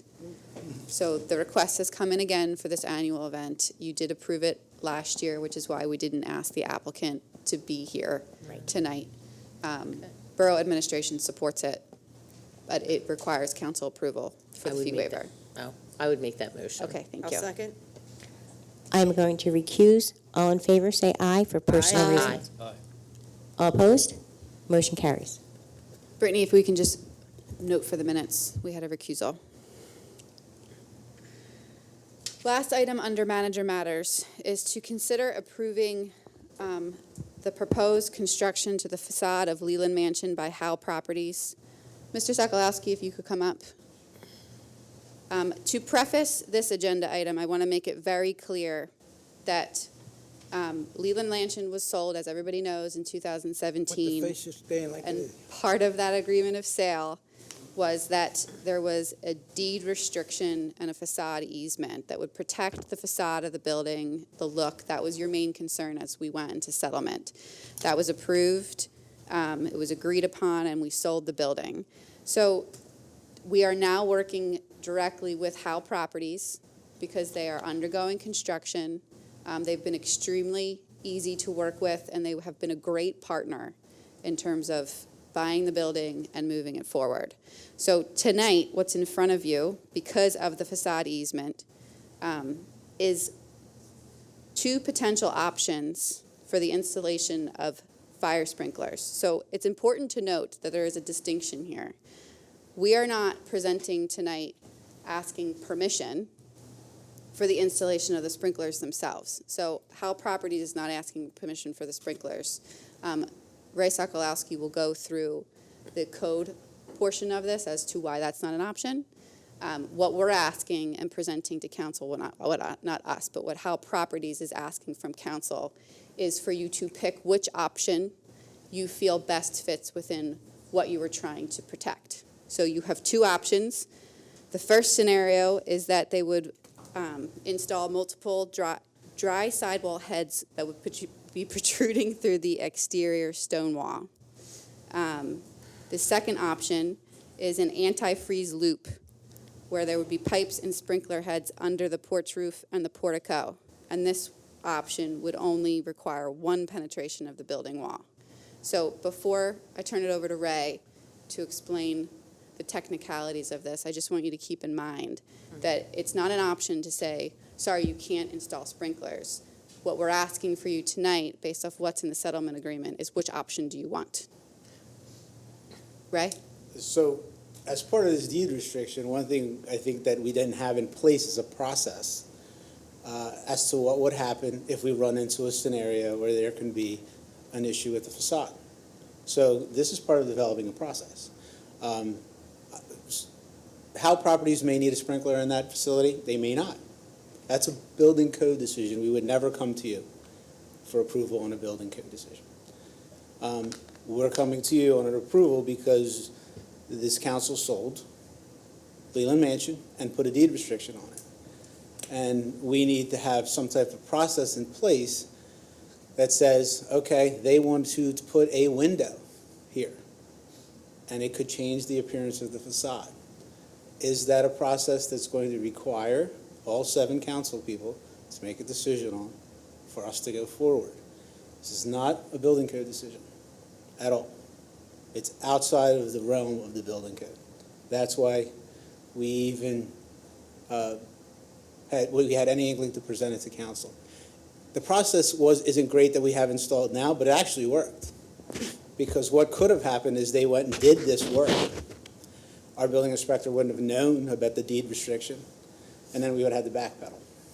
So we're trying to avoid that, develop a process going forward with this particular property. See how much input you want, if any, if you want someone else to make the decision. And understanding that this is how property we're dealing with. If how property decides to move to California tomorrow and sell the place, we could be asking for 14 opinions for 14 different scenarios for 14 different occasions because a restaurant wants to buy it, someone else wants to buy it. And each one of those decisions are going to have to go in front of council or not. So that's what we're looking for. Do we know exactly what they want to do with the porch? I've heard promenade. It's actually a portico. So the way it works in the building code is basically they present what they want to do. And based on the level of restoration, because this is not a new construction building, it's a restoration building. Right. So based on the level of restoration, that determines where in the building code you have to go. As Mr. Stokely is well aware, once you get to a certain level of restoration, you have to go into handicapped accessibility. You have to go the amount of bathrooms. You have to go into the different type of occupancies. If they change this, have an apartment on the 2nd floor and a business on the 1st floor, we have to go through a whole process of changing the use of that building. Sprinklers could kick in at that point. But based on what the identified use of this deck was, and understand that this deck is a 100% wood structure connected to a commercial property. You would never have that in current scenario. You would never have a wood structure, a new construction, you would never have a wood structure on a commercial building attached to a commercial building without rigorous fire safety regulations. So they decided that they wanted to do what they're referring to as a portico. Right. And the building inspector took that information, matched it with what the International Building Code says your requirements would be, and the existing building code, and he offered those 2 options, scenarios, whatever you want to call. Neither one of those 2 could be the scenario they end up going with. And they might not need to put one in at all. But this was a way to bring the process to you for a decision on how you want to proceed with Leland Mansion in the future with any kind of facade scenario. What I'm not understanding is there is already a portico there, and what is it, a half wrap front porch? Okay. Mm-hmm. and I'm hearing promenade. So it's private property, Anita. I mean, They could change their minds 15 times. Right, so we have to think about what was the spirit of our deed restriction. Was the spirit that we didn't want the look of the building to change? We didn't want the stone walls knocked down? What was the spirit of our deed restriction? And do we really need to be making the decisions on sprinkler heads, or is that something that we can delegate to our borough staff? Do we only need to make the decision if it changes the look of the period? That was my understanding. Yeah, of I'm the just deed trying to restriction. understand what they're doing, and without seeing any kind of renderings or. Well, that's the anything. question. Is that what you want? So the question is very basic. If that's what you want, in order for them to proceed, then we can go back to them and say, look, not only are you going to have to come up with the building code portion of this, satisfy all the UCC regulations, all the IBC, International Building Code regulations, but you're also going to have to produce a rendering. That rendering is going to have to be brought back to council. Council's going to have to make a decision on whether that affects what their opinion of what the facade should look like. And then you can go on. And that will hold the permitting process up. Now, understand that we have a slippery slope in which I play the middle ground here. I have to keep away from what the developer wants, understand what the building code official wants, but we might have a conflict here. Right now, this conflict will be this, what you exactly want to proceed. I think that there's a distinction here, and it's an important distinction. So you, as council, have inspectors and a BCO for the very reason that you are not making a decision on what falls into health and safety. So, in my opinion, you as a council member should never be making a decision that fire sprinklers are not necessary on a commercial building. Because you're basically saying then that if there's a fire, you made the decision that a device to be in place to save lives was not necessary. So in this particular example, again, we're using this as a starting point. Right. It's not a question of whether or not they're sprinkling the building. That is a code BCO inspector decision for a reason. Okay. We are presenting to you two options because of the easement that's in place, because of the deed restriction, because you wanted to protect the facade. So the first question is, which option do you want in this scenario?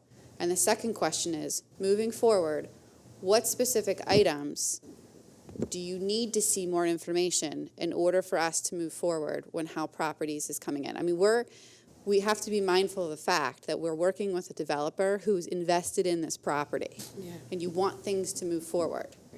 So instead of hindering their progress, give us the feedback now so we know moving forward what you want to see. But it can't be on specific items that the inspectors and the code department says this is necessary per code requirements that Ray and his team will make a determination on. But if we feel like it falls within what you want to see because there's some sort of aesthetic change, then we'll bring it to your attention. So my opinion is, we sold the building, and we don't own the town, the residents do. So we have an obligation of all 7 council people that we decided to sell the property, so we should protect what the residents want. And I think if you asked all the residents in this town, they want us to protect that building as it is.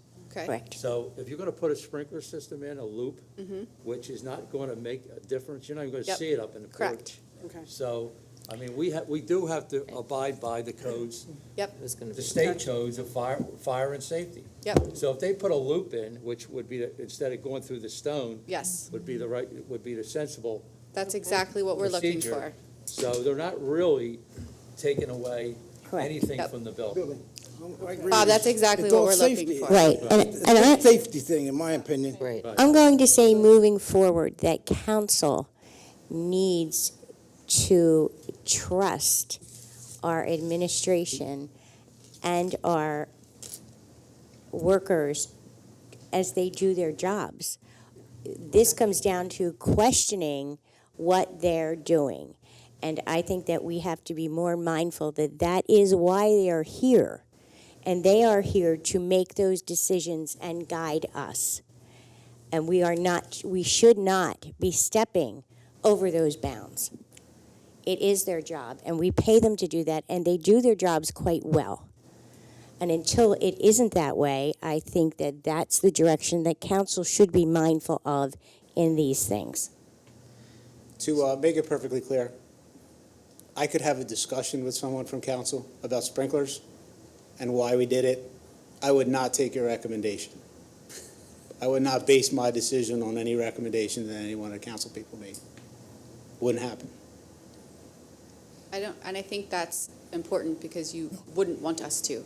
Otherwise, we wouldn't be doing our job. So I think this particularly highlighted exactly what we're trying to get at, that, Bob, you're exactly correct, that if you're trying to protect exactly what the residents want when it comes to this building, then you're choosing the scenario that requires one penetration of the building wall that satisfies safety regulations, that satisfies the code, and also satisfies what you've promised the community. Now, if they were offering that they wanted to close in the front porch, I would want that to come in front of us Understood. for those decisions. Understood. So if we had because we're going to be at the forefront of this, they're basically going to come to us and say, let's say we want to change the front door. Do you want input on that? They want to change it from a 2-light door to a single door. Do you No, I want don't input think on that? I don't think that's necessary. So, but we have a document that has a deed restriction on it.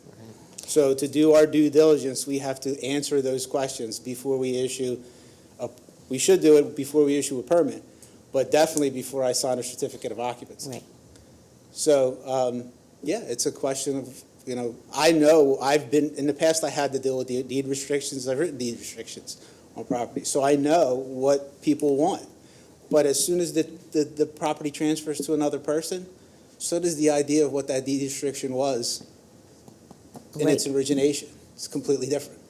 It moves to Are the there next any buyer. guidelines, Yes. maybe like the They don't. historical This society? is on the deed That's restriction something- on this that's does not something we expire, should've correct? took care of. No, it does not expire. See, It doesn't It's in. oh, good, it doesn't It's in expire. Does not perpetuity. It expire. doesn't That's expire. good. That's good. So it could carry through numerous councils, it could carry through numerous owners. Yep.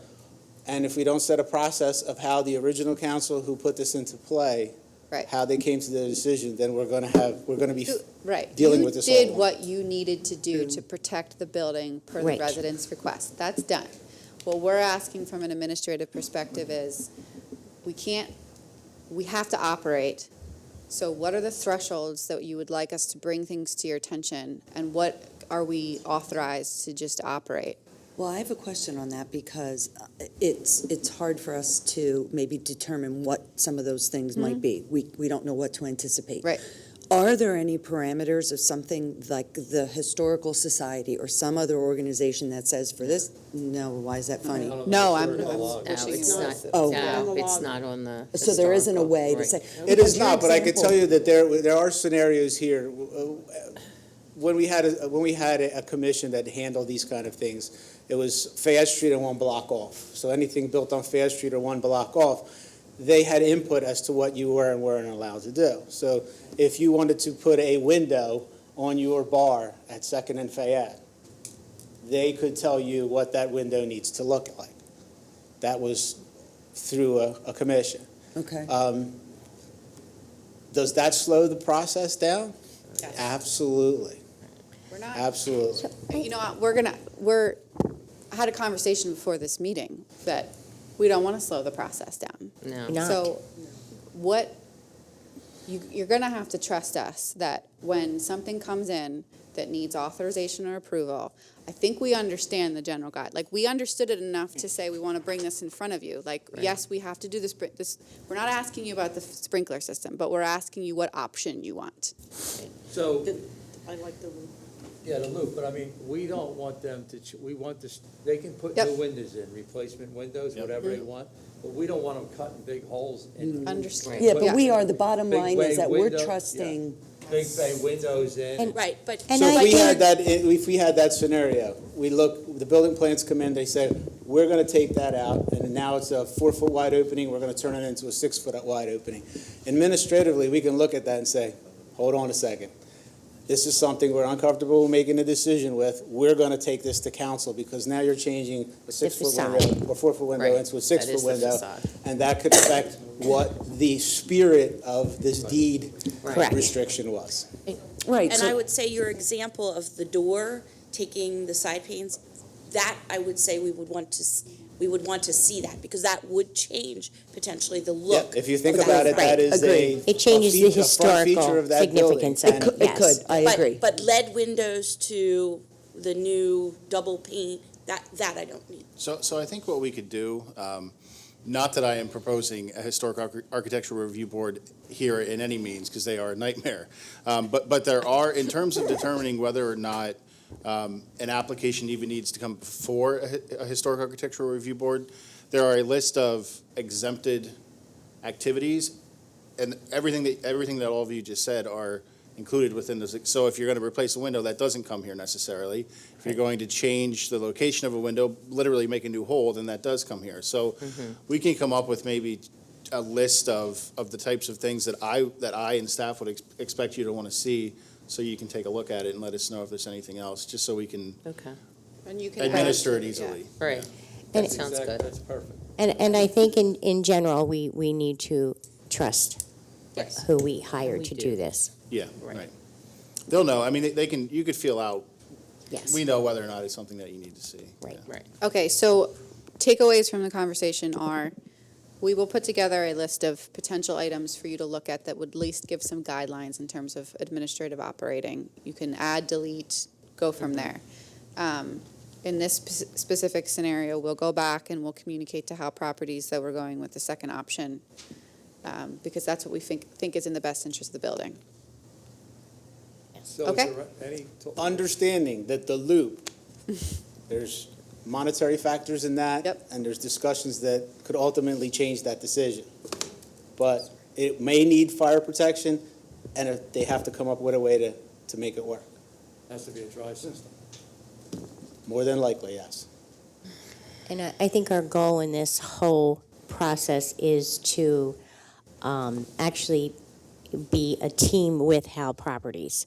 We want them to be able to move smoothly through their renovations, because it is such a beautiful building for the residents, the borough, and they did us a great honor buying it. So, and they love that building.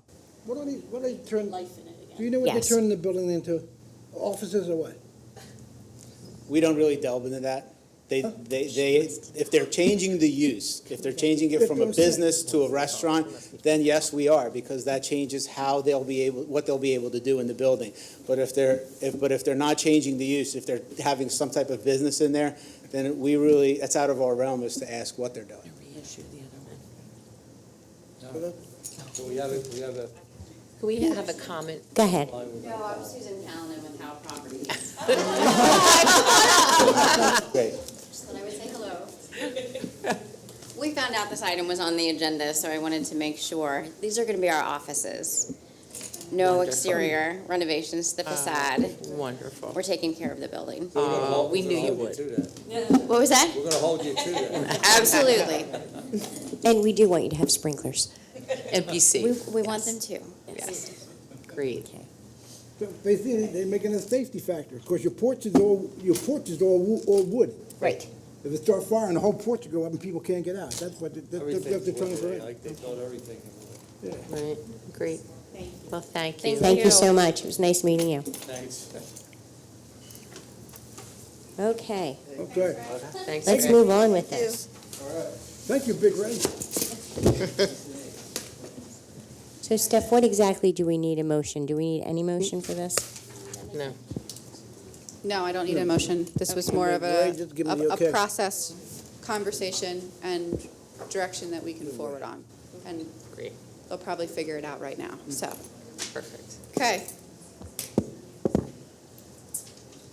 The last item right now on the agenda is Department Matters and the Donofrio Tournament event recap with, I'm just going to say Lauren, and you can say that for me, our Director of Recreation Services. It's Irizarry. Good evening, everyone. I hope you're all doing well. I'll make this short. I just wanted to, obviously, you all know that the Donofrio took place over a 4-week span from March 26th and ended April 16th. Raw Sports was the winner over LVBR. Raw Sports has participated in the last few years, made it to the championship. They finally won. I think that in your packet, there was a financial report. As you can see from the report, from a financial perspective, it was a success in terms of overall net profit. The tournament, we had 26 teams that do pay a team fee. We had numerous sponsors, so I just like to thank the teams, the sponsors, managers, coaches, players, the spectators that came to see. We had a great turnout most nights. I also wanted to thank the scorekeepers, announcers, referees are volunteers, one of which is here, Donald, and also Frank. They did a great job every night and definitely kept me in the loop on what, has gone on for the past few years. I wouldn't say all 58 years, but it was a great thing to be a part of. I also wanted to thank the community center staff for their work. A lot of it was in place before I came, so that credit should go to them, along with the tournament director, Tom Brady. They, did a great job before, during, and some of the follow-up items for the tournament. I also wanted to thank you for your support of the tournament every year, and I also wanted to thank Stephanie for hers as well. Definitely looking forward to being a part of the planning for 2019 and, make some improvements. So we'd also like to thank you for literally starting and being thrown into 4 weeks of working from 8 o'clock in the morning until 11 o'clock at night. So you did a great job. Thank you. So thank you. You did. Thank you very much, Lauren. Thank you. There was another item too, I think was in your packet as well. I'm hoping within the next 2 weeks, but they haven't sent the tickets out yet. Pennsylvania Recreation and Park Society, it was something that I was a member of at my previous job. I was able to transfer the membership over here, and just in time for the consignment program. It's a ticket program I'm sure that most of you probably purchase it from other municipalities. But their amusement park tickets, in the wintertime they have ski tickets, so their spring and summer tickets are being rolled out as we speak. I probably was the first one to respond, so we should have those tickets within the next 2 weeks. The list is in the packet along with pricing and what it will save. Residents and non-residents can purchase them as well, but they will be available at the community center shortly. So I just wanted to let you all know.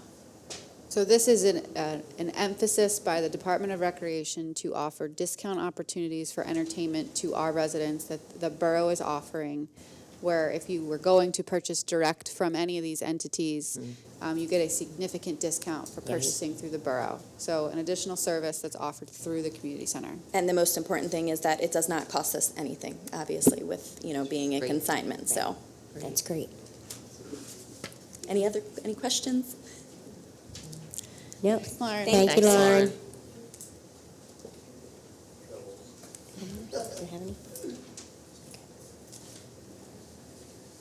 Okay.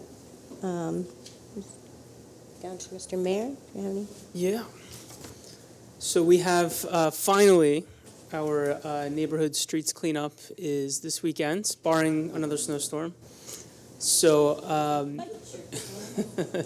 9:30 a.m. we are meeting at the Brewing Company, and actually if you push it up or just a little bit, you can see all the really awesome groups in the community that are helping us put this on.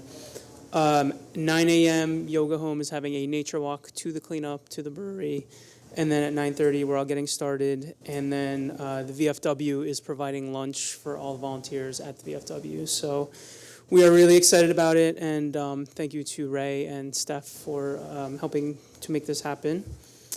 And then the second thing is, I don't know if council is aware, but Love Conchi has been having a monthly sponsorship of CNC. So a new business will take on sponsorship duties for the month and run some sort of event. So I just wanted to give an example of what's happening this month. It's actually Spring Mill Apartments, which I know is just over the line, but they're part of Love Conchi. And it's just an opportunity for different residents in different parts of the community to sort of have a touch point with CNC. So just to hype up this month's, if there's any resident has canned goods or clothing or other food items, you can take it to the Spring Mill management offices and they will pick it up. And then finally, the Conshohocken Arts Festival and Car Show is June 2nd with a rain date of June 3rd. We are currently accepting applications for arts and crafts vendors as well as cars. So yeah, that's been keeping me busy. But we're really excited, and I certainly want to invite council to attend and administration to attend. and we're expecting a really, really good day. So far, we've had quite a few applicants this past week, so word is definitely getting out. That's it.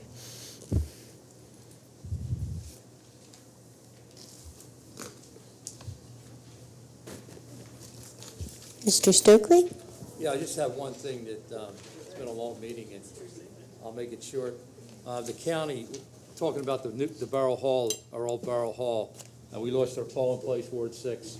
So the county has sent out, which they do all the time, when a location gets changed, everybody, registered voter in the ward, received one of these registrations that the polling place has changed. Good. Okay, so we're also gonna put flyers out, so Right. they know.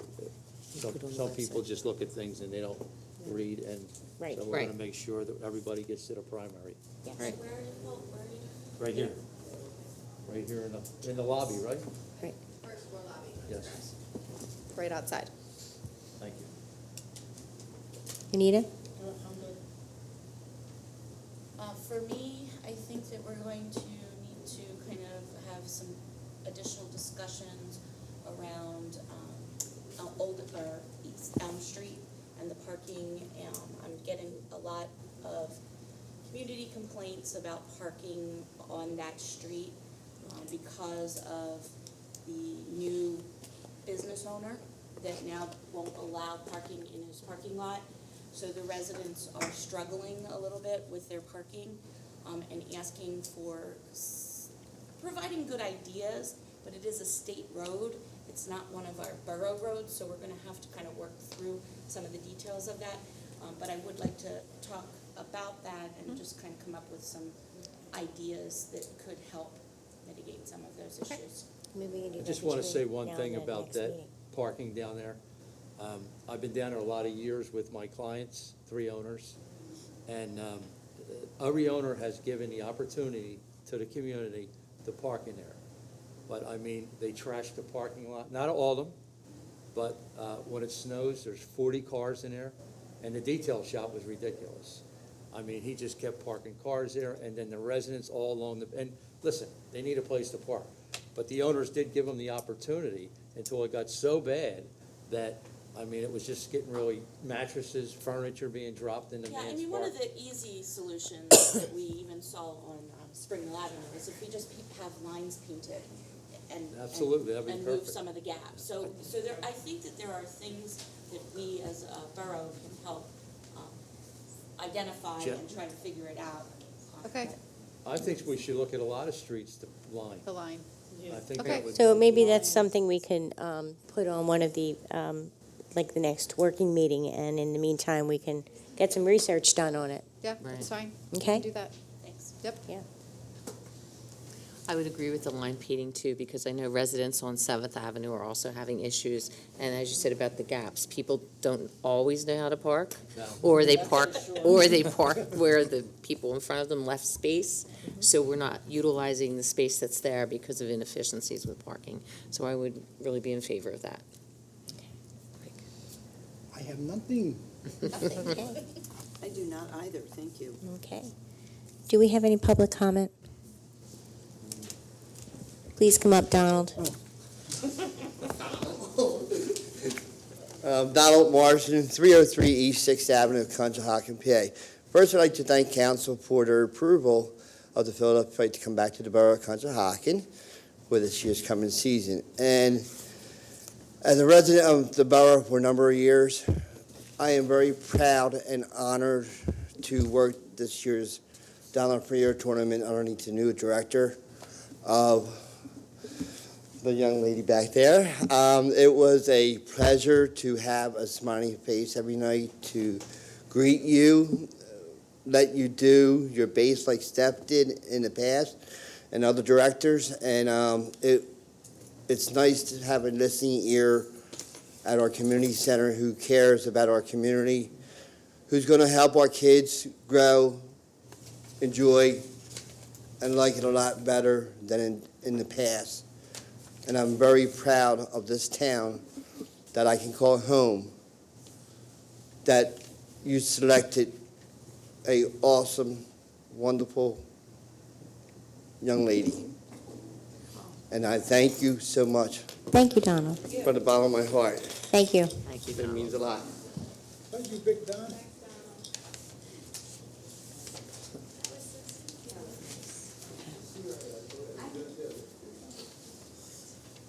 Evening, Council. My name's Joe Robinson. I've been a resident of the Borough on and off for a little over 20 years now. I just wanted So to... where do you live? Address? Spring Mill, 713. Thank you. So I just wanted to bring some concerns that me and some of the other community members have about the Schuylkill River Trail. The Schuylkill River Trail. I think it's a great part of Conshohocken. It's great. It's very unique to Conshohocken. It's one of the a great meeting place for me and my friends. We run along it all the time. What we find often, though, especially in residential areas, is there are issues with safety that come up, specifically with obstructions along the trail and along intersections for where the trail meets road. So I wanted to bring those up, and funny, Councilman Stokely mentioned the detailing place down there, because that's actually one of the obstructions that came to my attention the other day. Their van is so close to the trail that it's very difficult for vehicles that are trying to cross the trail to see runners and bikers that are along there.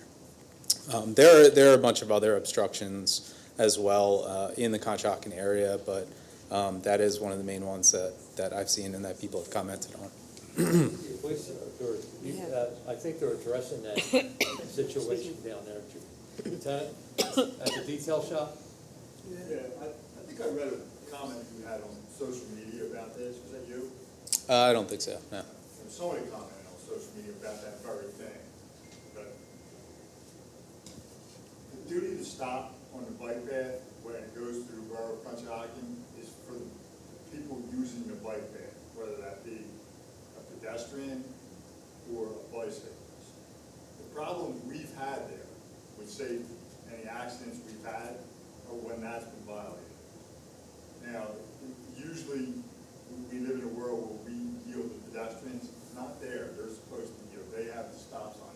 And there's railroad tracks there, which complicates that a little bit.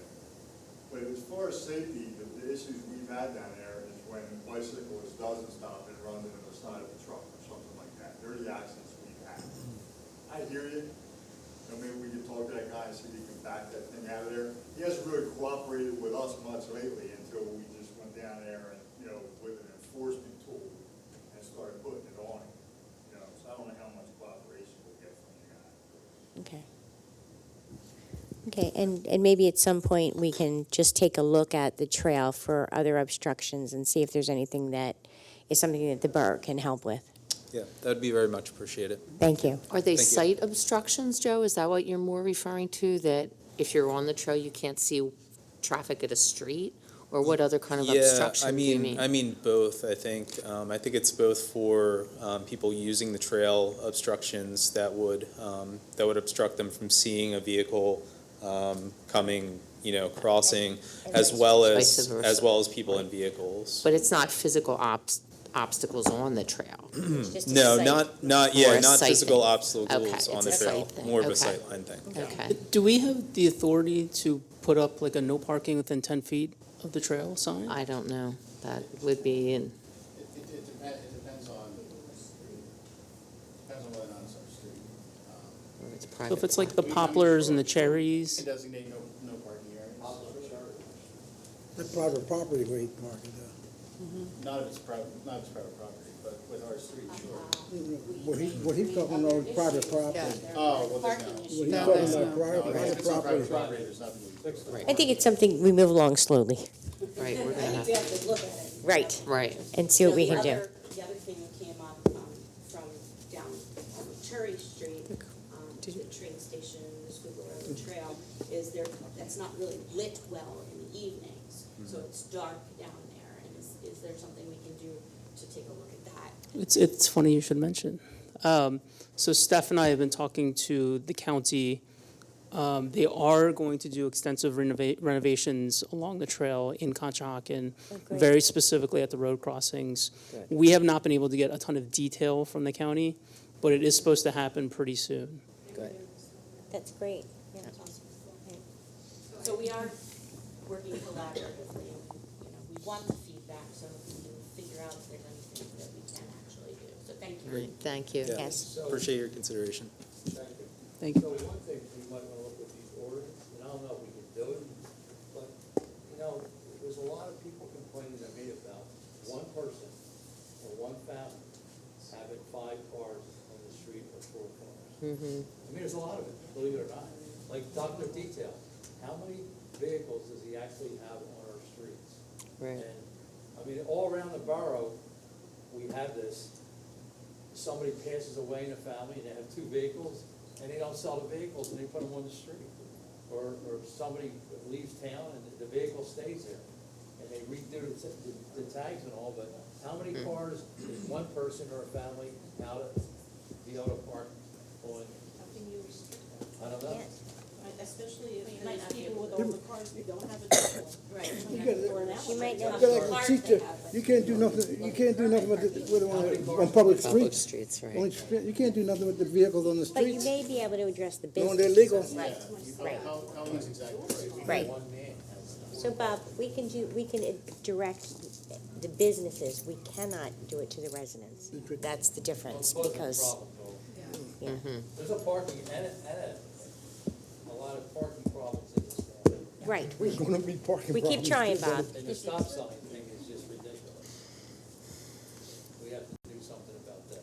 You get the one guy Joe. to comment. Joe?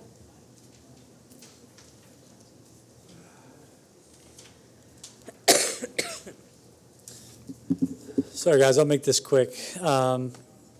The A and B under manager matters, that's where I live on Old Elm. And Sorry, I didn't hear. yeah, so I live at 412 Old Elm Street. So A and B I'm familiar with because it's the new construction townhouses that the developer put together. And there's always been a discrepancy on the end unit as to who owns that property, because council's recommendation to the developer was that they wanted green space there at the time. That green space, we don't know who owns it, and I guess the owner doesn't think he's responsible for it, so he doesn't maintain it. The developer doesn't think that he's responsible for it, and I've come up here a few times and talked about this issue because it grows and grows and grows, and the weeds are out of control sometimes. Just today, the owner, and I don't think he's wrong here, he actually cut half of the property. So half of the grassy knoll is cut, and the other has about 2.5 feet high weeds.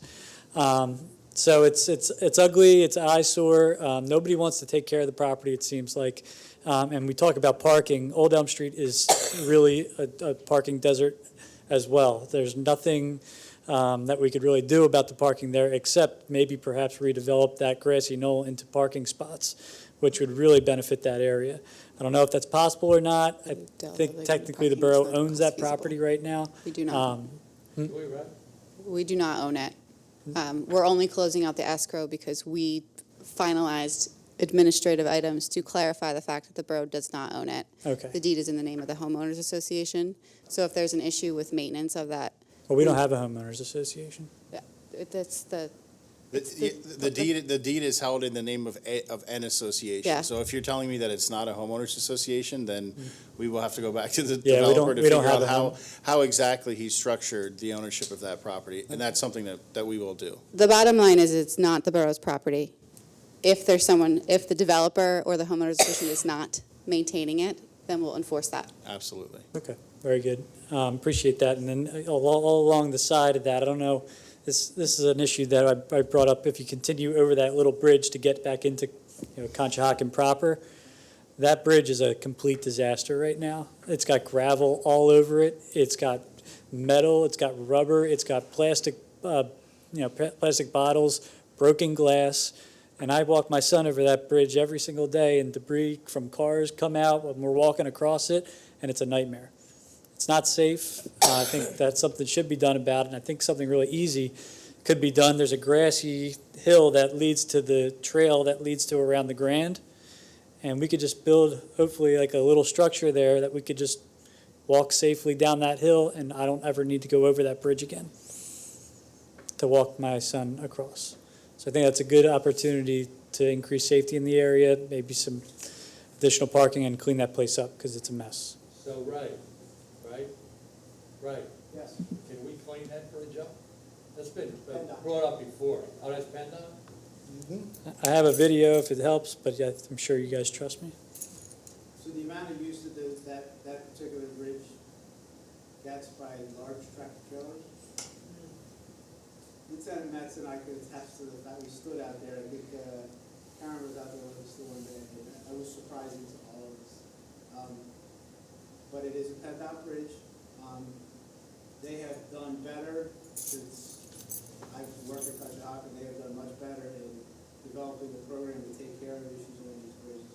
But that was, I don't know if they designed that bridge knowing how much usage it's going to get. But we do have currently having a conversation with Brian Keaveney from Canoni, with the engineer, and he is approaching PennDOT to talk to them about potentially looking at some type of restrictions on that. I think if the tractor trailer issue is reduced, that I think the issues for that bridge would be substantial. These are all commercial vehicles carrying cement, stone, dirt, going to Glasgow Quarry, and you're gonna have it. So how's PennDOT gonna restrict those companies? So the conversation that we had basically that because it is considered a residential area, that they have in the past been able to go to PennDOT to allow some restrictions on using that road, period. So they would have to find another route. He was going to make some phone calls and get back to us with whether they would even consider that for that particular area. We weren't aware, I wasn't, and he told us that PennDOT will consider this, you know what I mean, in a truck, as a truck route, you know, or restricting it based on, you know, some factors, and he was going to look into it for us and all. But the amount of truck traffic on that road, There's a lot. it's been a while since I worked the street, it's ridiculous, it is, I had no idea it was that bad. Yeah. And So anybody that complains to you about the truck traffic on West Elm Street, it's real. It's absolutely real, and especially like when the pipe burst down there and they had to repave it, all that soot is coming off of that and going onto the bridge. It's nasty. Hopefully some of that will be taken care of with this July Yeah. this program. But Yeah. the officer, Sergeant Connor even had an incident where they brought a oil tank, and they leaked. On 53-foot tractor trailer. Yeah. I hear them at night coming over the, Well, you know, all West when Elm. the new building goes in, there's gonna be a lot of people commuting on the train. And they're gonna be walking, 400 West Elm Street. yeah, they're gonna be walking across that bridge. So, Well, you never know, potentially that, maybe we could use that as a, yeah. Great. but we at least have made some type of an effort to satisfy some of these issues. But I believe, I think, I'm not speaking out of line, I think we all agree that tractor trailers, truck traffic on that road is what's causing most of the issues. Yep. Road-wise, appearance-wise, safety-wise, it all revolves around tractor trailers. Yeah, so going across that bridge, taking the right, passing that property, which is all overgrown as well, taking the right, seeing that end unit with all the grass, it looks like a war zone. So I appreciate it. Thanks, Joe.